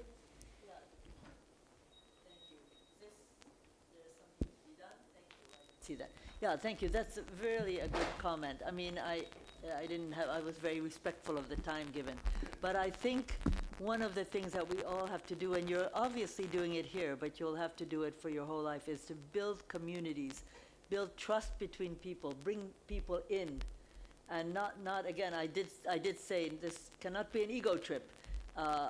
It's not about you, it's about the issue that we're trying to address. So I think forming communities, building networks, it's amazing how so many people have asked me, how did you start building a network? Well, because I'm interested in people, and I know I can't do anything by myself. I need others. So, and be respectful of those different cultures. It's true that David and I had a similar message. We'd never met before, and I don't speak his language, his native language. He doesn't speak mine, I'm sure. But we could build a trust already from this day on, and I think that's so important, that we need to be inclusive, we need to build the trust, we need to learn to communicate and look in the eyes of the other and be sure that they understand you. And you can always tell. There are some of us who are very polite and sit there and say, yes, but we might not understand. So, and don't be embarrassed to say to somebody, I don't quite understand your message. Can you start again? Help me understand it. All that takes time, and we didn't really learn it. I have to say, the scientific community, where I was also trained like that, we did not think about communicating very well. It's wonderful to read articles in Nature, but a big part of the world doesn't understand, even if it's perfect English. So, there's nothing wrong with talking about things in a simple way. It was a big struggle for me to convince my colleagues at IUCN. I encouraged them to publish papers in the best scientific journals, but not to always talk about biodiversity. I'm pretty sure walking around Huntington today, if I would have said biodiversity to people, they wouldn't have understood. But if I had said nature and look at all this, then they would understand. So communications, respect, and there are a lot of things we can do to get our messages and build a community that will. We need people to work on all this together. Enough for me for now. David? David, because this was about us. What came to my mind is, if we're talking about tree here, on the elephant tree, one time I was asked to do a talk on wilderness. Is it working now? Yes. Okay. And so I got together with the people, and I said the best way is to go up to the mountain, let nature do the teaching. That way you can see, what we're talking about. So we went up there. These are people from National Geographic and also other environmentalists. So. And what they brought to me was a definition of wilderness. This is what we call wilderness. And they asked me, how do I look at it? And I told them, there's nothing wild about this place. So your word is wrong. There's nothing wild. It's nature's order. Nature. There's tremendous order within this force. It's a system, that created, this tree. It might have different branches. They may not all look alike. And there's probably a reason why they don't all look alike. Whole order that brought about, the looks. So, rather than looking at the tree as a wilderness or the forest as a wilderness, I think from an indigenous perspective, you're looking at, order, a tremendous order. And if you look at it, the order from an indigenous perspective, the way I'm talking about it, then it's, it's different. And you start to see the ecology. And so, when we talk about the environment, the wilderness, we have to, talk about it from an ecological perspective. Because, there's life going on, there's interaction going on, the biodiversity, you can go on and go on and on. And so, it's a different, I don't know if you call it perspective, but in our world it would be, reality. It's nature's doing, nature's action. One of the greatest gifts of life. Whenever we interact, with nature, it's like that. And my uncle told me, that the eye that you have, because we're connected, to a much bigger solar process. If we come from the star, that's this solar process, the light, created this eye and the way it looks. It's a gift. It's nature's gift. And it even gave you the ability to see. So when you go outside, you look at the stars, the Pleiades, for example, you're looking at yourself. That's where you come from. So it's a different way of, processing information and, that relationship. It's ancient, but it's also now, too. And it's, one of the, rather than talking about these things like wilderness, something wild is going on, there's a tremendous order. There's order to this whole process. That process, goes on, it creates changes and on and on and on. And so that's what came to my mind. Thank you. Thank you very much. Another question? I thought I'd make Henry. Caitlin walk a little bit to be able to get down here and get the mic to me. First of all, thank you to the panelists for very, I think, thoughtful and thought-provoking presentations. I've got a question for Akeem on the Salim, I'm sorry, on the topic of environmental diplomacy. And one of the words that I didn't hear used too much in the presentations was the whole issue of power. And I'm wondering, when you've got these different actors that are coming into play, and especially I'm thinking about the wealth and the power of corporations, how does that factor in, and how can you deal with that when you have some real power asymmetry among these different actors? And I think we look down, you can see examples in Honduras with corporations that are suing the government because of contracts that have been voided that were made by the previous de facto regime there. Or if you look in El Salvador and what's been happening there with, again, lawsuits being brought by corporations because mining has been banned in the country. So how can that be when you're dealing with different groups that really have different degrees of power and resources? And you look here in the U.S. what's happened in situations such as, for example, DuPont and contamination in West Virginia, and being able to draw the whole process out for over a decade, or in Ecuador with the oil exploitation and pollution there, and then avoiding, again, consequences. So how does that come into play? What can be done about that? Okay, yep, sure. And it'll be great if, for the questions, you can also introduce yourselves so we have some context.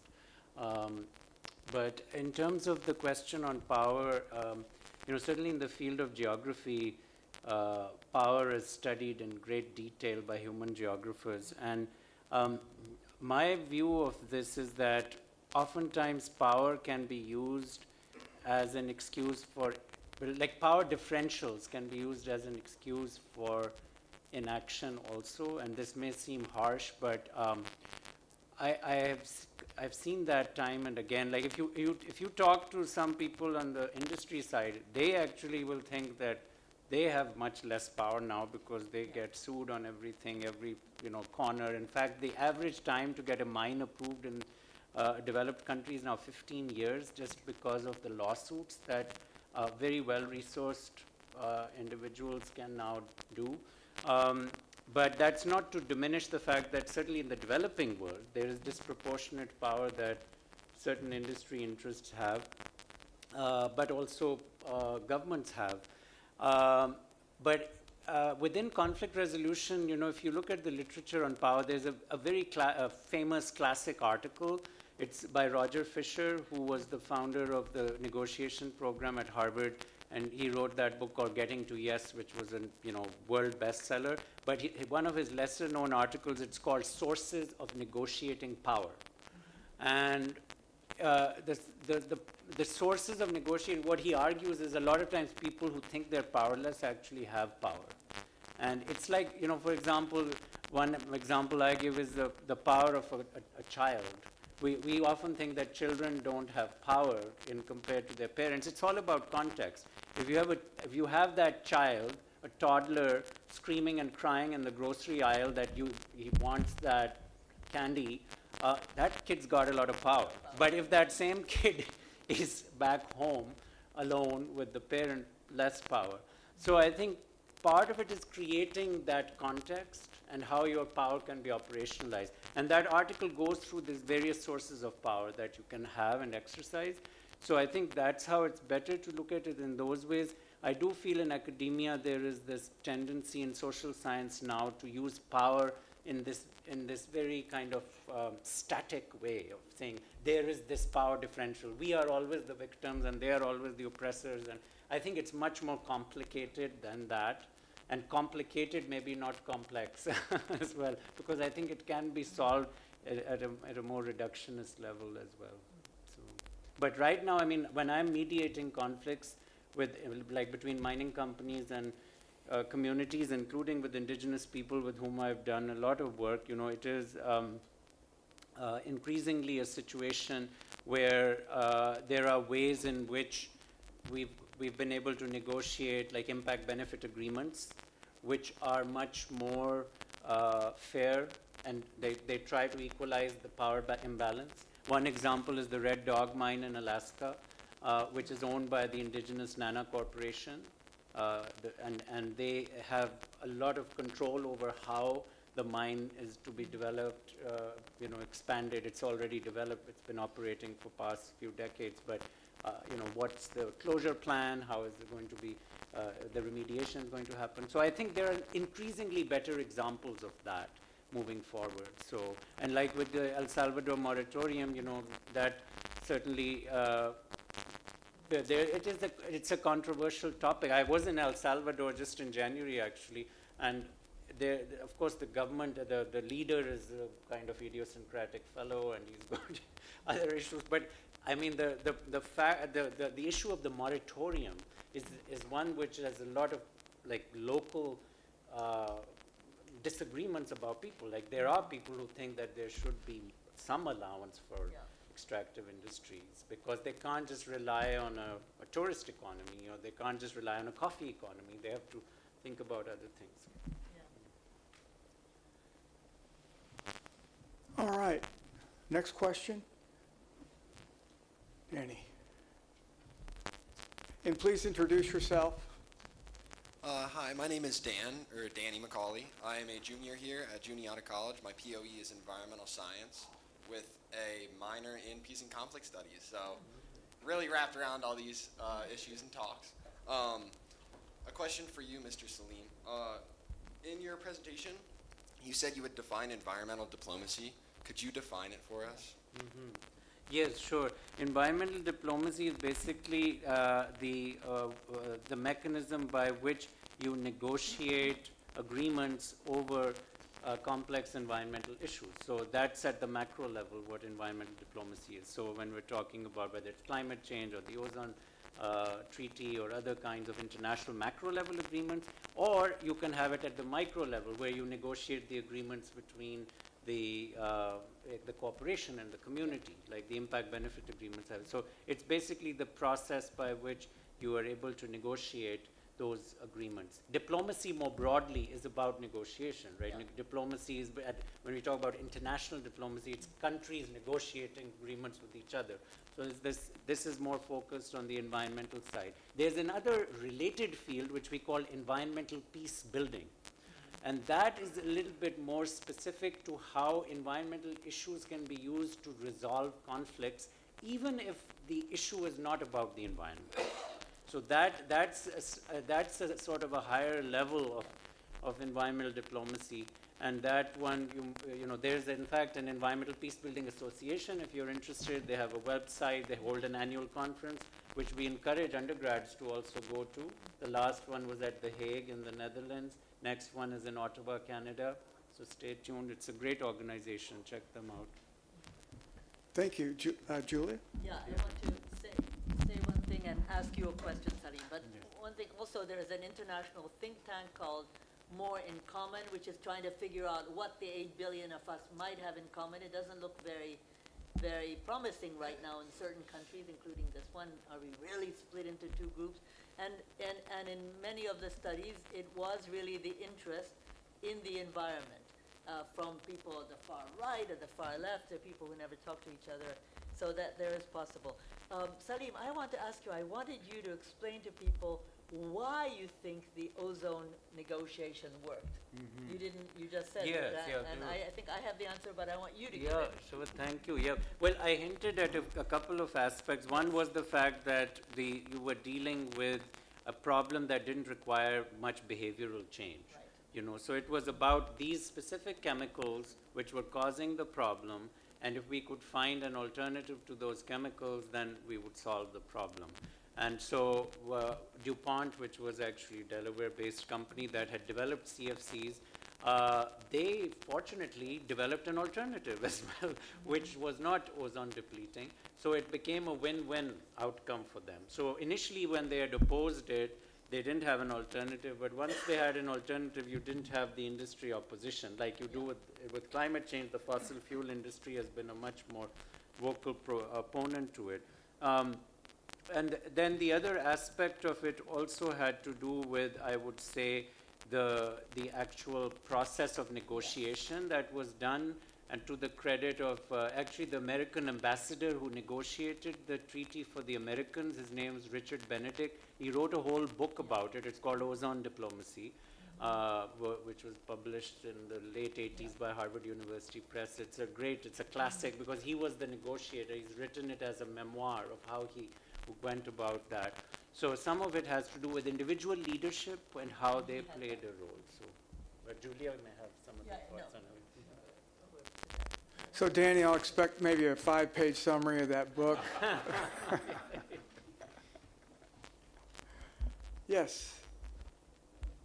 Oh, please. No, I just want to say at the global level, the problem has been solved. It creates injustice because it creates a mechanism of dumping developing countries, and then all the refrigerators, and then all those has been banned in industrial countries. That creates a huge problem in those. That at the global level, the problem is solved, but it creates an injustice. But no one talk about that. Did everyone hear? I thought that was really helpful. Did everyone understand that? Yes, so the infrastructure, unfortunately with the ozone treaty, what Dr. Sakona is referring to is that even though the treaty was successful in curtailing the chemicals, they didn't have a mechanism to deal with the infrastructure of the old refrigerators, the old air conditioners, and many of those devices ended up getting dumped in poorer countries, and that has been a recurring problem with electronic wastes as well. And so definitely that is a concern. I should mention afterwards there was another complication to the ozone treaty, which was that some of the alternatives they found for the CFCs, they were causing climate change. So you had a conflict between the climate change treaty and the ozone treaty. And that was actually, I was involved in helping to mediate that to some degree, because they wanted scientists to then figure out what would be the best transition process to deal with these chemicals. And so you had countries like Saudi Arabia, which have a lot of air conditioners, and they're like, we just changed all our air conditioners. Now you're telling them they're causing global warming. So we have to change them again. Like this is, so there was a separate agreement called the Kigali Amendment, which reconciled the two, between the two treaties. But people with very little money had no options, in a way. That's true. They were, Yeah. there was no justice in the way they were treated. Yes, please introduce yourself. Hello? Okay. I'm Sam Zerker. I'm part of the Ecology and Natural Resource Management Master's Program. And this is a kind of an odd question, but I want to ask, you talked about forming community relationships and independent relationships with individuals, of course, in your towns and stuff for ecological decisions, kind of as a small scale. You know, I wanted to know some of the like maybe personal barriers that you've experienced throughout your career or just your time between local environmental decisions that give maybe younger generations hope for encouraging positive behavior on the future for the sort of behavior that we've talked about tonight. Yeah, thank you. That's a really tough question. I mean, being inclusive, and that's so difficult. It's so much easier to sit in a room of people your own age or your own culture or your own language and you think you've got it all, but the world requires us to understand the global issues, the systemic issues. So if as much as possible, and negotiations, you all know that, you're a specialist, takes time. And it takes giving up your own ego again. I'm saying that, just listening to the other and learning from the other and saying, you know, I never thought about that, but you have a point. I think what Dr. Sokona just said, he'll be speaking tomorrow about what happened after the ozone treaty. We didn't think about it, or there was not enough voice from the global south to say, wait a minute, we don't want this old stuff that you're going to dump on us and so on. So anyway, it is very complicated, but it has to start with the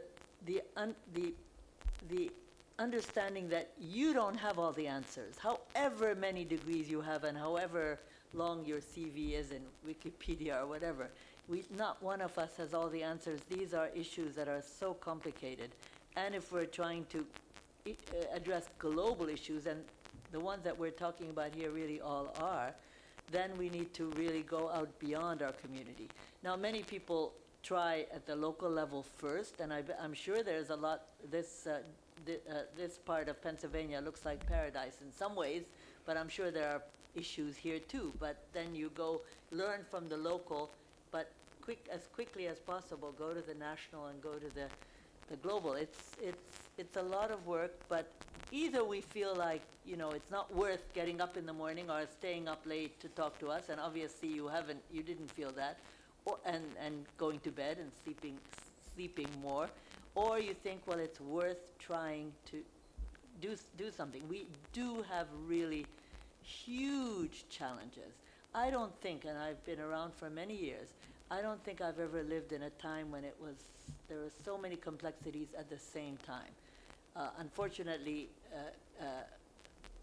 conflicts between human beings, killing each other, has been around for quite a long time. We've been very proud that we've had so much peace since the end of World War II, but in fact there have been a lot of local violent situations, so we haven't had that. But now we have the other issues, and that is the climate issue and the loss of nature, the loss of biodiversity. And that affects all of us. And if it doesn't affect some of us living in more comfortable countries today, it will tomorrow. So this is why I think that the whole sustainable development struggle, or the journey toward that dream, it does depend on our wishing to pass on a world that is more comfortable, more habitable, more just to our children and our grandchildren. Not everybody likes to think that way, you know. If I'm fine, then who cares about the rest? But we really do. So it's a lot more complicated than we've ever been trained to do. And some of the things are, I guess I am kind of mission-oriented. in the sense that if there are things that are worth fighting for, let's just go for it. It does require a lot of energy. And it requires, I think, skills that not any of us, I'm not perfect at it at all. Not any of us were trained to do, you know, the cross-cultural stuff, understanding the other. Already in this school, again, I was so impressed by the number of flags you have, and that's not just decoration. I understand there's always a student who came from those countries. So you are at an advantage. Anyway, there's a lot more to do about this. Yeah, my one lesson I often give to my students is, you know, during the Earth Summit, they used to have this aphorism, think globally, act locally. Yeah. I said, forget that, because you actually have to think globally, act globally, Yeah. act locally. And Yeah, plus, you're right. you have interconnections between the two.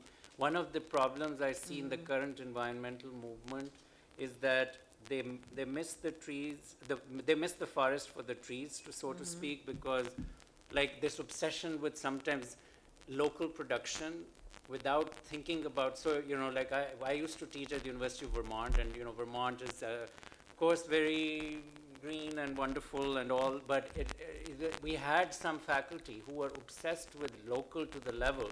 One of them had their daughter's wedding, and they insisted everything had to be local, to the point that the wheat had to be for the bread local.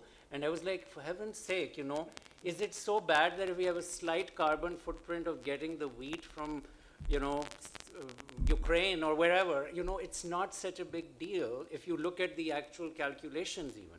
But because, you know, it became this kind of myopia that and so that was not systems thinking in my view, because I was like, yes, we try to be local at certain things, but it's okay if you are helping some poor country by importing things from them.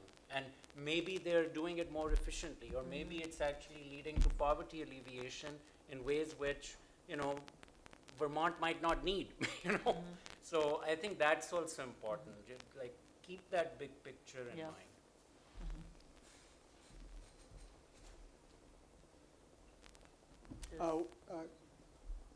Okay. Dawn? We And can then we've almost got Kay. hear, though, without the... Okay, I'm trying to spare you from all this running, but... Okay, good. Hi, thank you. Hi, my name is Braden Dolan. My POE is Peace and Conflict Studies. I am thinking of minoring in either international politics or probably music. I'm not 100% sure, but my question is for Ms. Julia. So I wanted to ask you about the system leaderships, the more complex version. What are some examples of system thinking skills when working with climate scientists? I could not read the slide fast enough. Okay, so, I mean, I have some examples of people who I think are, has anyone of you heard about Johan Rockström, Swedish scientist, talks about the planetary boundaries. And that, I would recommend you to have a look at that, or we can even prepare another talk about that. But he is trying, I don't even know what Johan's original discipline was, what he got his PhD in, I don't know, but he doesn't even talk about that anymore. But he talks about the different boundaries and use of the climate boundary, the use of nature, the use of water, and so on. There are 9 of these boundaries that we've surpassed almost all of them. And the whole objective, and he says it so elegantly, is to guarantee a dignified existence for all of humanity, not just the rich people, and maybe they have to be less privileged. But so there are ways of giving this message in a global context. That it's not only about how comfortable life will be in your community, but you know, after all, can you imagine that if the only country in the world that was as great as your politicians seem to say, that it's the greatest country in the world, if that is the truth, then the rest of your neighbors are in very bad shape. And why is that a good thing? Why aren't we all great together? And that means people are not hungry, people have legal frameworks where they can actually live in a democracy and not be arrested for being against the government and so on. So that is where the global thinking comes in. And it's much easier to think locally only. I agree with you about what happened at the Earth Summit, which was the 1992 conference that I mentioned very clearly, where you saw the picture of all the people who made those decisions. I have nothing against men, but we need more women in I mean, I just thought that picture. That was a Christmas card of that year from the Secretary General of that conference, and I always kept it. Anyway, so there are issues that we need to address in a way where we don't only think about ourselves, but we think globally. Your wheat example is very good. It's interesting that I live in France, and many people in France are now wondering whether they should buy flowers, and it's very much a part of our culture to have flowers in our dining room table or something, and then they're thinking about the climate, the carbon footprint of those flowers coming often from Ecuador, for example, or Kenya, but then they don't think about the people who grow the flowers, for whom this is their livelihood. So we have to balance all of these issues, and they're not easy, not very clear answers. And one of the issues that I would have liked to talk to you more about is the whole issue about how to involve business. When I was the head of the IUCN with thousands of members, there was a small minority of NGOs, many of them from this country, who were very violently attacking me. You have to have thick skin when you're in a leadership position, and because we were working with business, giving business advice. We couldn't be greenwashed. This is an organization that's really science-based, has existed for many years. Nobody was going to use us to be greenwashed. But just the idea of not talking to business, not including them, not trying to influence them, they have a big footprint. Some of it not as bad as people think, but so those are also issues that we have to deal with. I'll stop with one more sentence. In my ideal governance rearrangements, which we obviously, I believe, need, no country could join the United Nations as a country delegation without including the business voice somehow, and also civil society's voice. Right now, those people are in so-called side events outside. But there is a design problem, I think, that needs to be rethought. But we have to be here until tomorrow morning to do the design, and you don't want to do that, probably. Let's see, Kay, you had your hand up? And then we've got Dan again. Kasuka. Okay. Where are you? Hi. My name is Kay. I'm a research assistant in the Baker Institute. I graduated from Juniata last May, and fortunately, I had a chance to go to COP28 in Dubai last year. So I went there with one other student. Actually, there are two parts of delegation from Juniata, but I went there with one other student and one professor of geology. And we were eating lunch, just looking around the people. He asked me a question. He said, hey, if just a random group of people from each nation is selected and come to this COP, what do you think would happen? And I couldn't answer. And I have been thinking about this question for a year almost, but I just really cannot answer. And I think he's been waiting for my answer. But first question, how would you answer that question? And if you want to reframe this question, let's say if you can pick 5 people, random people from the United States or whatever country, who are those 5 people? And second question, sorry. Just repeat his question again.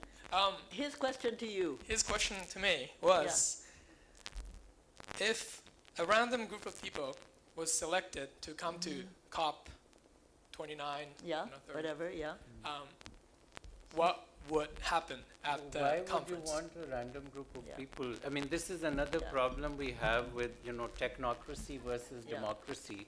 There's a huge conflation of, there is nothing, I mean, when you want to have, to get a job, you want to select someone who is competent for leadership, you have a process. You don't just, I mean, you wouldn't want to just hire that person randomly, right? So I think the question presumes, I know where that person's coming from. There's this presumption that because we all have a stake in the game, any of us deserve to be there. But I'm sorry, not everyone deserves to be there. And this is hard for people to understand because they think, oh, you're being anti-democratic. No, it's not anti-democratic. It's a process of, there are certain aspects of decision making which require, and this is a problem we have with government currently in the US, because there is a certain level of populism which has led to disdain of technocracy. There's like, you know, anyone can run the show. So they're like, yeah, why is this guy with a PhD running this? Well, you know, probably because they understand the chemistry or they understand.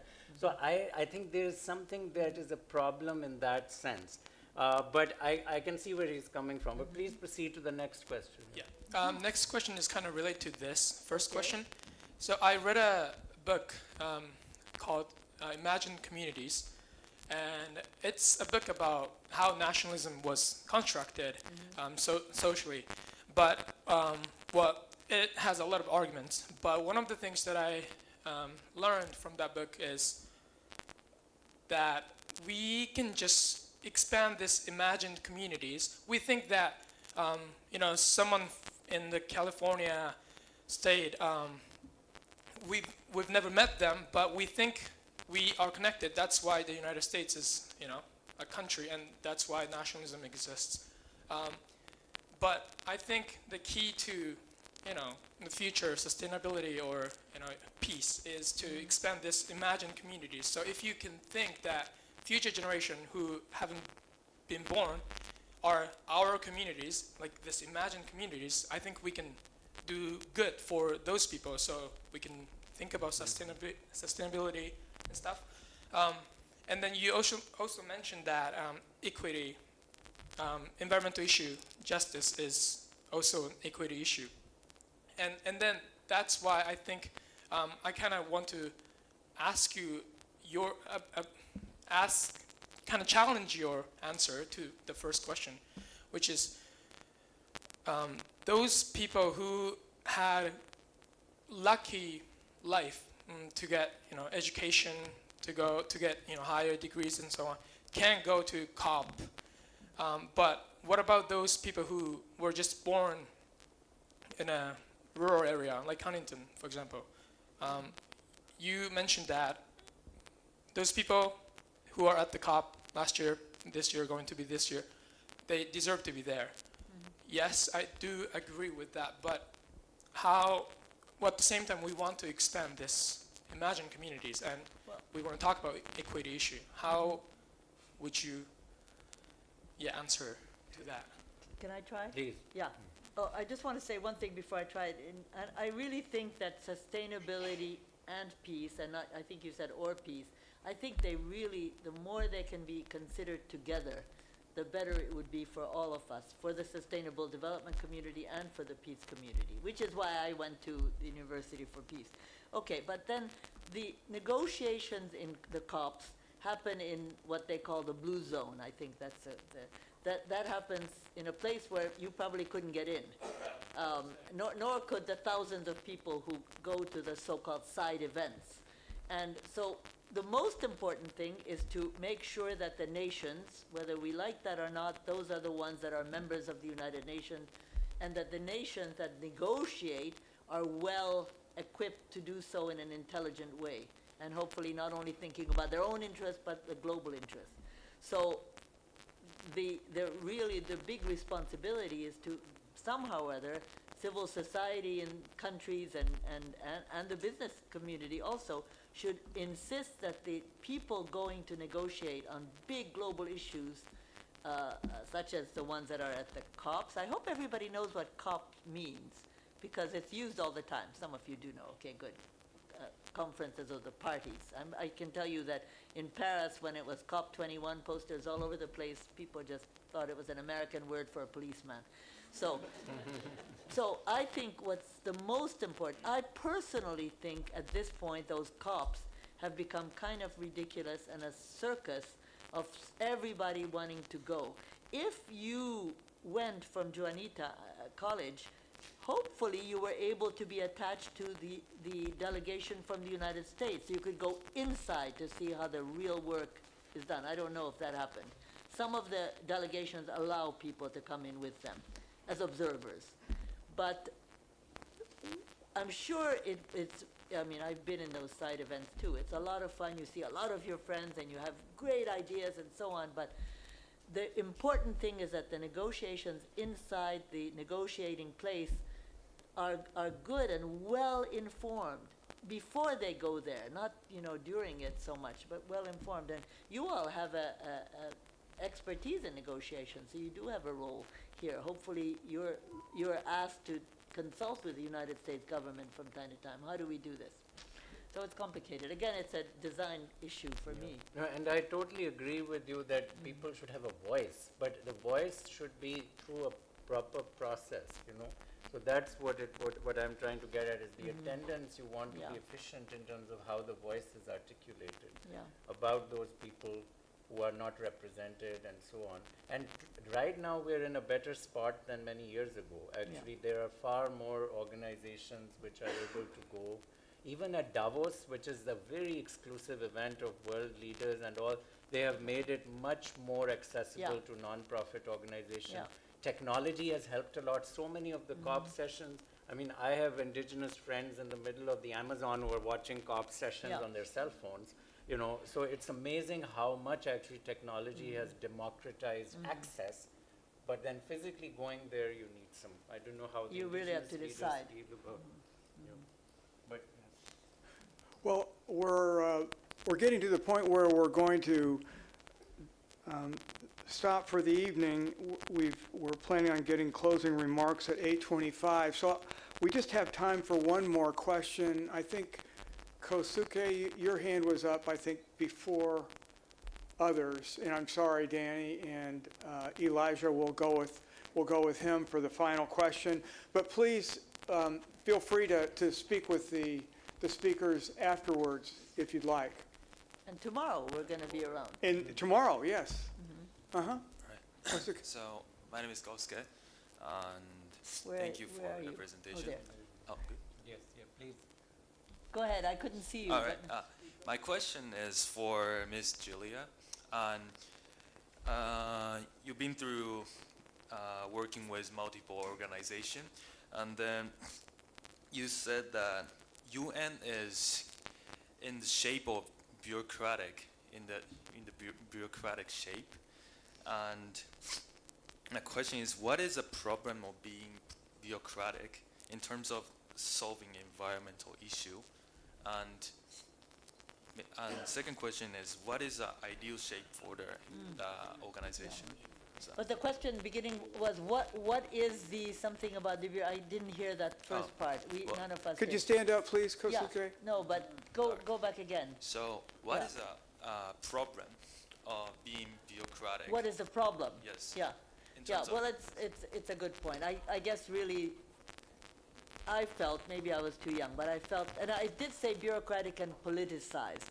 It was more pressures from different countries to do environmental education in certain ways. And the bureaucracy is levels and levels and levels and levels of decision makers. And by the time, they make a decision, the whole initial problem has changed. Maybe it doesn't suit everyone.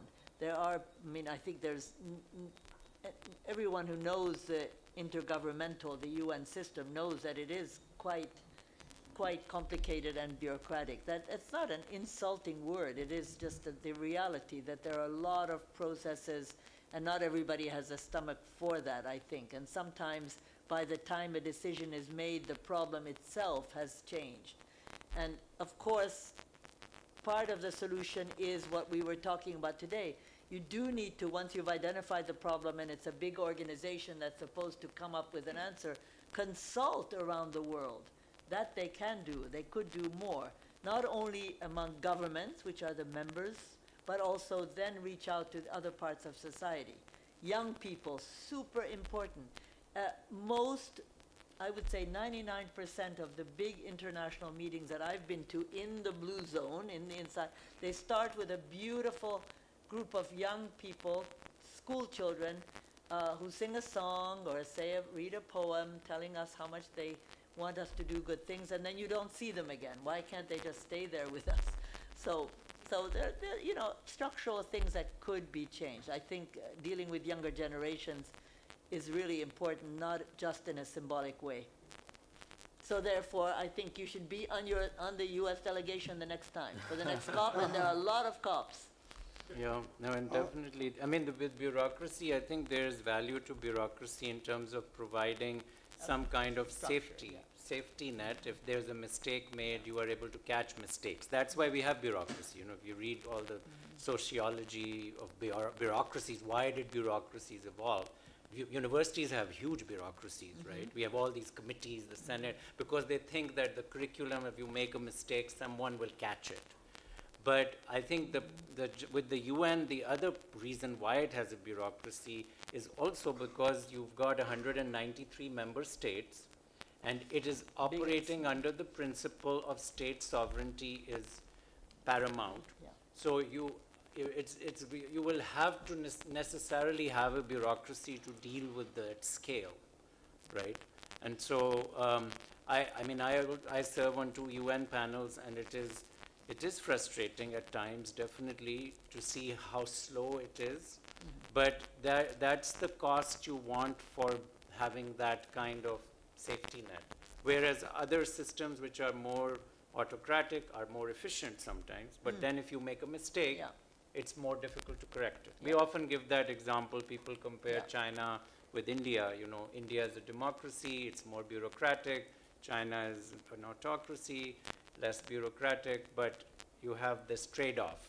And it's not clear from a sustainability outcome, it's actually not clear whether democracy is necessarily better. That actually the research is out there.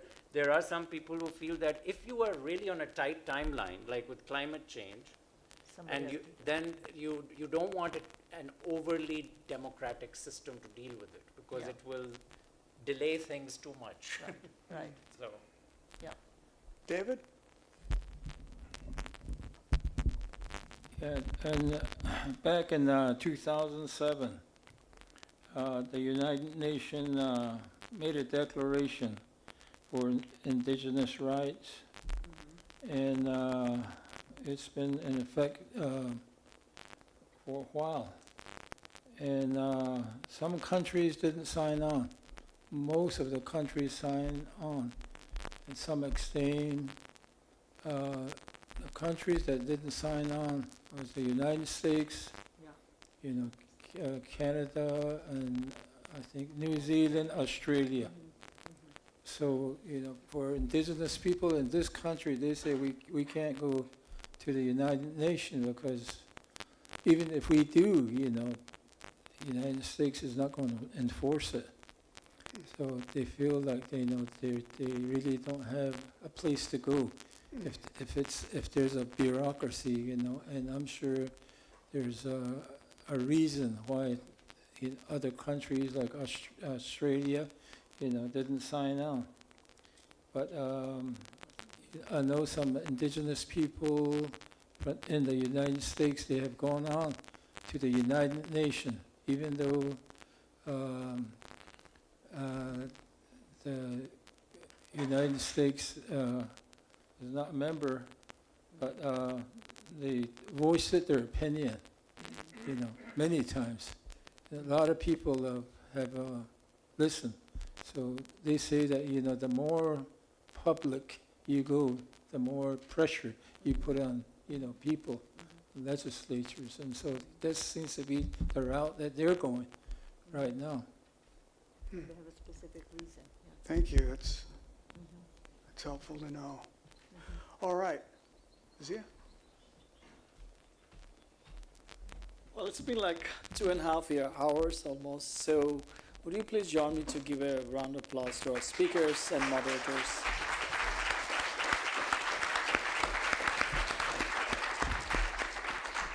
I appreciate your enthusiasm. You're staying with us, and I'll invite you to see you tomorrow at this location and on the same time.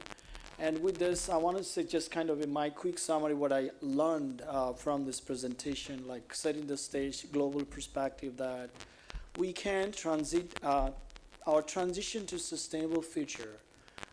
It comes with being able to think like a systemic thinkers, being able to connect dots. You know, we can just throw an idea and solve everything miraculously. I think we need to be able to connect technology with the social justice and also think us as a kind of part of a global interconnected universe. And that's kind of put burden on us how we can, through our micro actions, we can check this balance, dynamic balance of the world. So with that takeaway, I will invite you, and I hope to see you tomorrow at this location at the same time. Thank you so much, and have a wonderful, nice night. Okay.